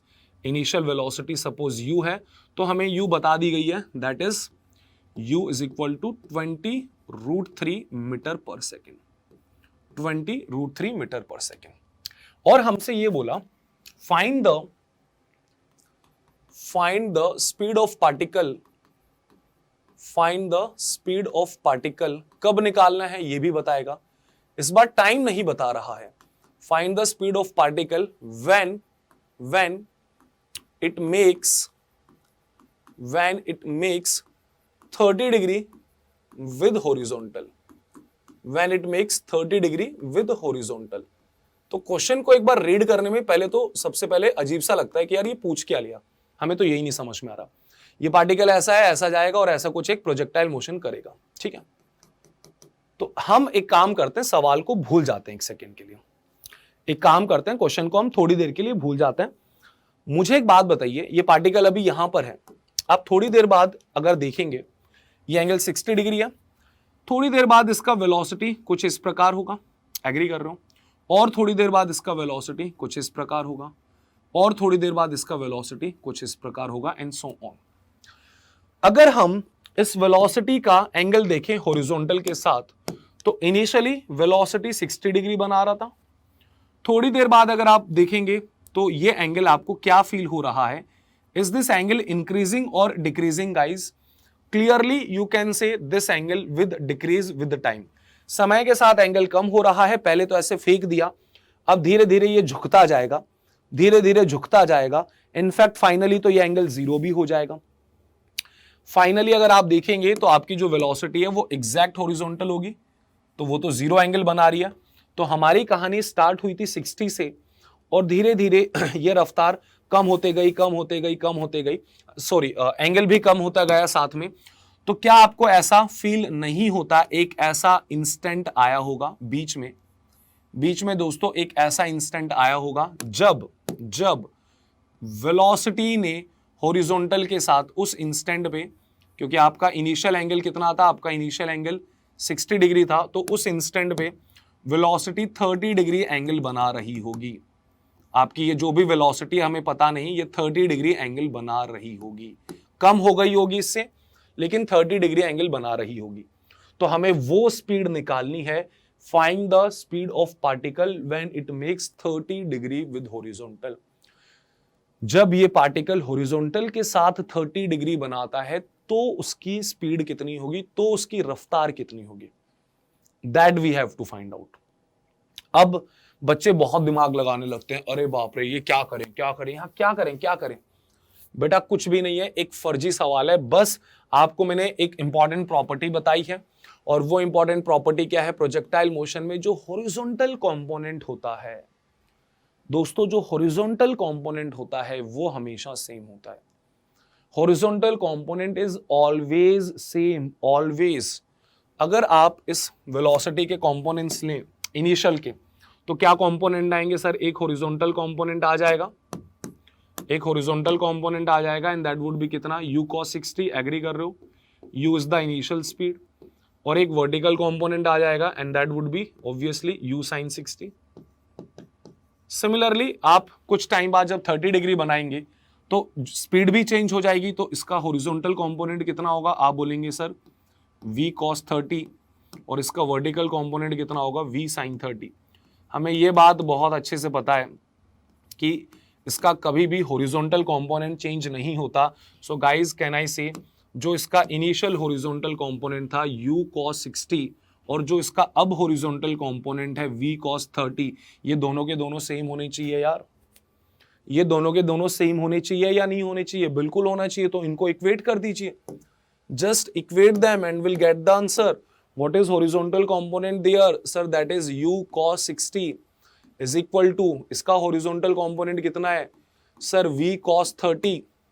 क्या हमें u पता है, बिल्कुल पता है सर, u है 20√3 and cos 60 we know very well 1/2, v हमें नहीं पता, cos 30 हमें जरूर पता है √3/2।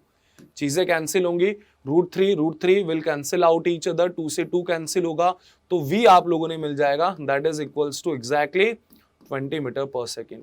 दैट मीन्स जब वो 30 डिग्री एंगल बनाएगा तो उसकी जो दोस्तों ये स्पीड होगी, ये स्पीड कितनी होगी बेटा, 20 मीटर पर सेकेंड होगी।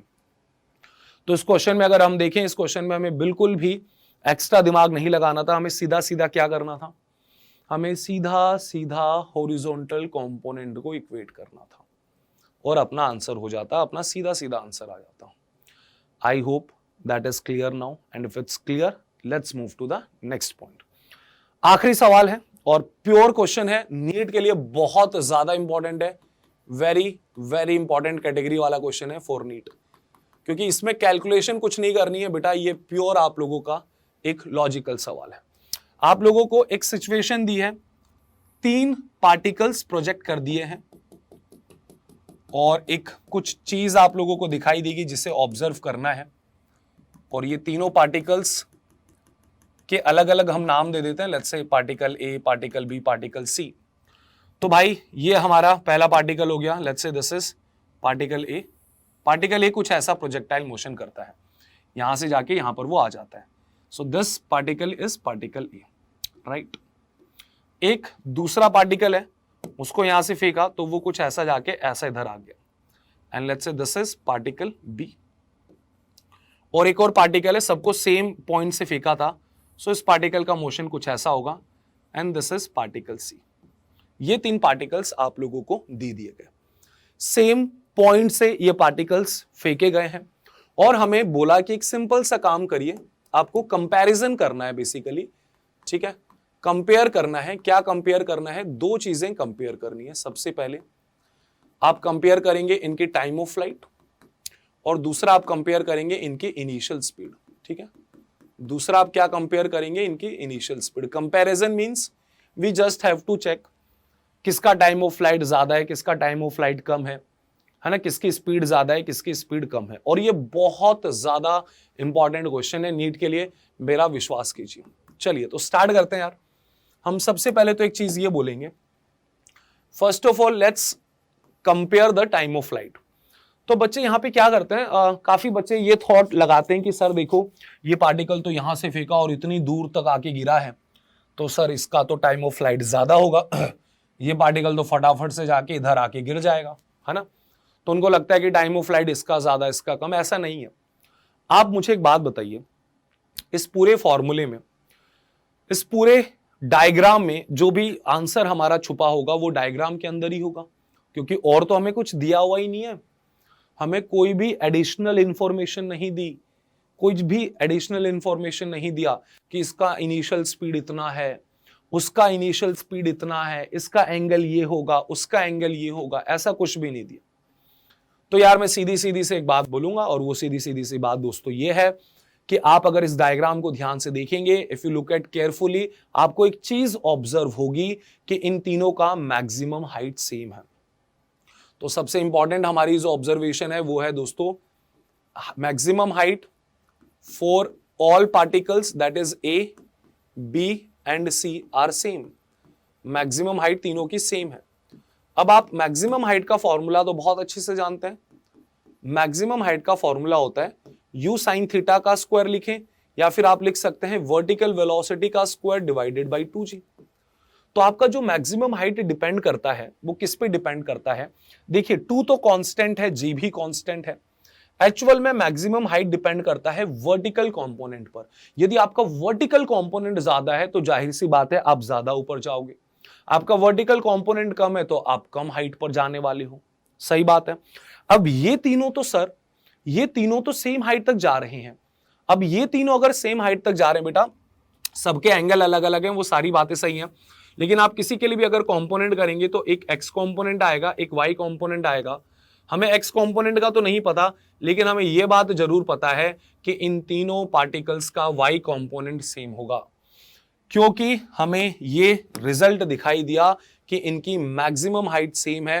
तो दोस्तों मैक्सिमम हाइट तभी सेम हो सकती है जब इनका वर्टिकल कंपोनेंट सेम हो। जब बेटा इनका इनिशियल वर्टिकल कंपोनेंट सेम हो तो ही मैक्सिमम हाइट सेम होगी, अदरवाइज मैक्सिमम हाइट सेम नहीं हो सकती। सही बात है सर, इसमें भी कोई दिक्कत नहीं है। तो यहां से हमें पता चल गया मैक्सिमम हाइट सेम है। तो हमें जो टाइम ऑफ फ्लाइट कंपेयर करना है, तो आप बताइए टाइम ऑफ फ्लाइट का क्या फॉर्मूला है? That is 2 times of u sin theta आप लिख सकते हैं, या फिर इनिशियल वर्टिकल वेलोसिटी लिख सकते हैं divided by g। 2 constant, g constant, और ये तो हमें पता चला कि सबका इनिशियल वर्टिकल कंपोनेंट सेम है। तो अगर ये सेम है दोस्तों तो टाइम ऑफ फ्लाइट भी सेम होगा। So this is the answer of first part. अगर मैं टाइम ऑफ फ्लाइट को कंपैरिजन करता हूं, so time of flight of particle A would be exactly equal to time of flight of particle B would be exactly equal to time of flight of particle C. ये हमारा comparison आया। मतलब अगर हम ऐसा कहीं गलती से सोच रहे थे कि पहले पार्टिकल का ज्यादा होगा, दूसरे का कम होगा, तीसरे का ज्यादा होगा, तो वो सोचना गलत था। सही सोचना यह है कि तीनों का टाइम ऑफ फ्लाइट सेम होगा। चलिए, इस डिस्कशन के बाद अगला हम डिस्कशन करते हैं रेंज के बारे में। तो रेंज को हम कैसे कंपेयर करेंगे? रेंज क्या होती है अब आप देखिए, मतलब इनिशियल स्पीड बोला था इन्होंने। अब मुझे ये तो पता चल गया कि सर ये जो है ना, ये तो सबके लिए सेम है। तो बेटा आपका जो नेट जो स्पीड होगा, आपका जो इनिशियल स्पीड है नेट, वो नेट इनिशियल स्पीड क्या होगा? That is equals to under root of 2 components हैं, सो दैट इज ux का स्क्वायर प्लस uy का स्क्वायर। लेकिन uy तो सर सबके लिए सेम है। अब हम ux का कंपैरिजन करेंगे। आपको एक चीज और यहां देखने को मिल रही है कि तीनों का रेंज आप कंपेयर कर सकते हैं। ए का रेंज ज्यादा है, फिर सी का है, और सबसे कम रेंज बी का है। तो दोस्तों रेंज का क्या फॉर्मूला होता है? You know that range is equal to what? Range मैंने बताया था, जो हॉरिजॉन्टल में जो डिस्टेंस है वो इक्वल होता है horizontal speed into time of flight. So that is equals to horizontal speed, आपकी जो रेंज होगी वो रेंज किसके इक्वल होगी, that is equals to horizontal speed into time of flight के इक्वल होगी। बिल्कुल सही बात है। तो अब आप ये देखिए कि बेटा आपका जो टाइम ऑफ फ्लाइट है ये तो सभी के लिए सेम है, तो मतलब आपका जो रेंज डिपेंड कर रहा है वो हॉरिजॉन्टल स्पीड के ऊपर डिपेंड कर रहा है। आपका जो रेंज डिपेंड कर रहा है गाइस वो हॉरिजॉन्टल स्पीड के ऊपर डिपेंड कर रहा है। अगर आपका हॉरिजॉन्टल स्पीड ज्यादा है तो आपका रेंज ज्यादा है, या वाइसा वर्सा बोल लीजिए, रेंज ज्यादा है तो हॉरिजॉन्टल स्पीड ज्यादा है। अब अगर यहां पे हम कंपैरिजन करते हैं एबीसी का, सबसे ज्यादा रेंज ए का है, दैट मींस सबसे ज्यादा जो हॉरिजॉन्टल कंपोनेंट होगा एक्स डायरेक्शन में वेलोसिटी का वो ए का होगा। फिर किसका नंबर आएगा, फिर नंबर आएगा दोस्तों सी का, और फिर किसका नंबर आएगा, फिर नंबर आएगा बी का। तो यहां से हम लोगों ने रेंज की मदद से हॉरिजॉन्टल कंपोनेंट्स को कंपेयर किया। अब आप ये देखिए कि आपका जो नेट स्पीड है, what is you, you is basically net speed, you is basically net speed. तो यू भाई यू एक्स पे डिपेंड कर रही है, क्योंकि यू वाई तो सेम है। अगर आपका यू एक्स ज्यादा है तो यू ज्यादा है, तो यू एक्स ज्यादा है तो यू भी ज्यादा है, तो आप बोलेंगे ए का इनिशियल स्पीड ज्यादा होगा सी की कंपैरिजन में और बी की कंपैरिजन में, एंड दैट्स इट। खैर हालांकि हम उसको यू साइन थीटा से भी कर सकते थे, थीटा अलग अलग है, बट उतना ज्यादा हमको कॉम्प्लिकेटेड उसको नहीं बनाना था, तो हमने इसको ऐसा ही सॉल्व किया। So I want take this session much longer, क्योंकि यहां पे हमने काफी सारी चीजें नई सीखी हैं। तो मैं चाहता हूं कि जो नेक्स्ट प्रोजेक्टाइल हम कंटिन्यू करेंगे वो इसी के आगे करेंगे, बट अगले वीडियो में करेंगे। और जब तक आप इसको पूरा अच्छे से रिवीजन कर लेना, एंड भाई डीपीपी जरूर सॉल्व कर लेना। अगर आपने अब तक पढ़ ले नीट को सब्सक्राइब नहीं किया है, सब्सक्राइब तो कर ही लिया होगा, मतलब टेलीग्राम चैनल अगर आपने ज्वाइन नहीं किया है तो जल्दी से ज्वाइन कर लीजिए। डीपीपीज अपलोड हो रही है, कुछ पिछले डीपीपीज नहीं डाली थी वो मैं डाल दूंगा, उस चीज का टेंशन मत लो। पर हाँ, रिवीजन करते रहिए और कमेंट्स में अपनी डिमांड बताते रहिए, आपको कुछ प्रॉब्लम्स आ रही हैं वो बताते रहिए। I always try my best कि आप लोगों को कमेंट्स के थ्रू आपकी क्वेरीज में सॉल्व कर पाऊं, आपकी बात में समझ पाऊं। ठीक है, सो दैट्स इट गाइस, आज के लिए इतना ही, मिलते हैं नेक्स्ट सेशन में। Thank you everyone, bye, take care.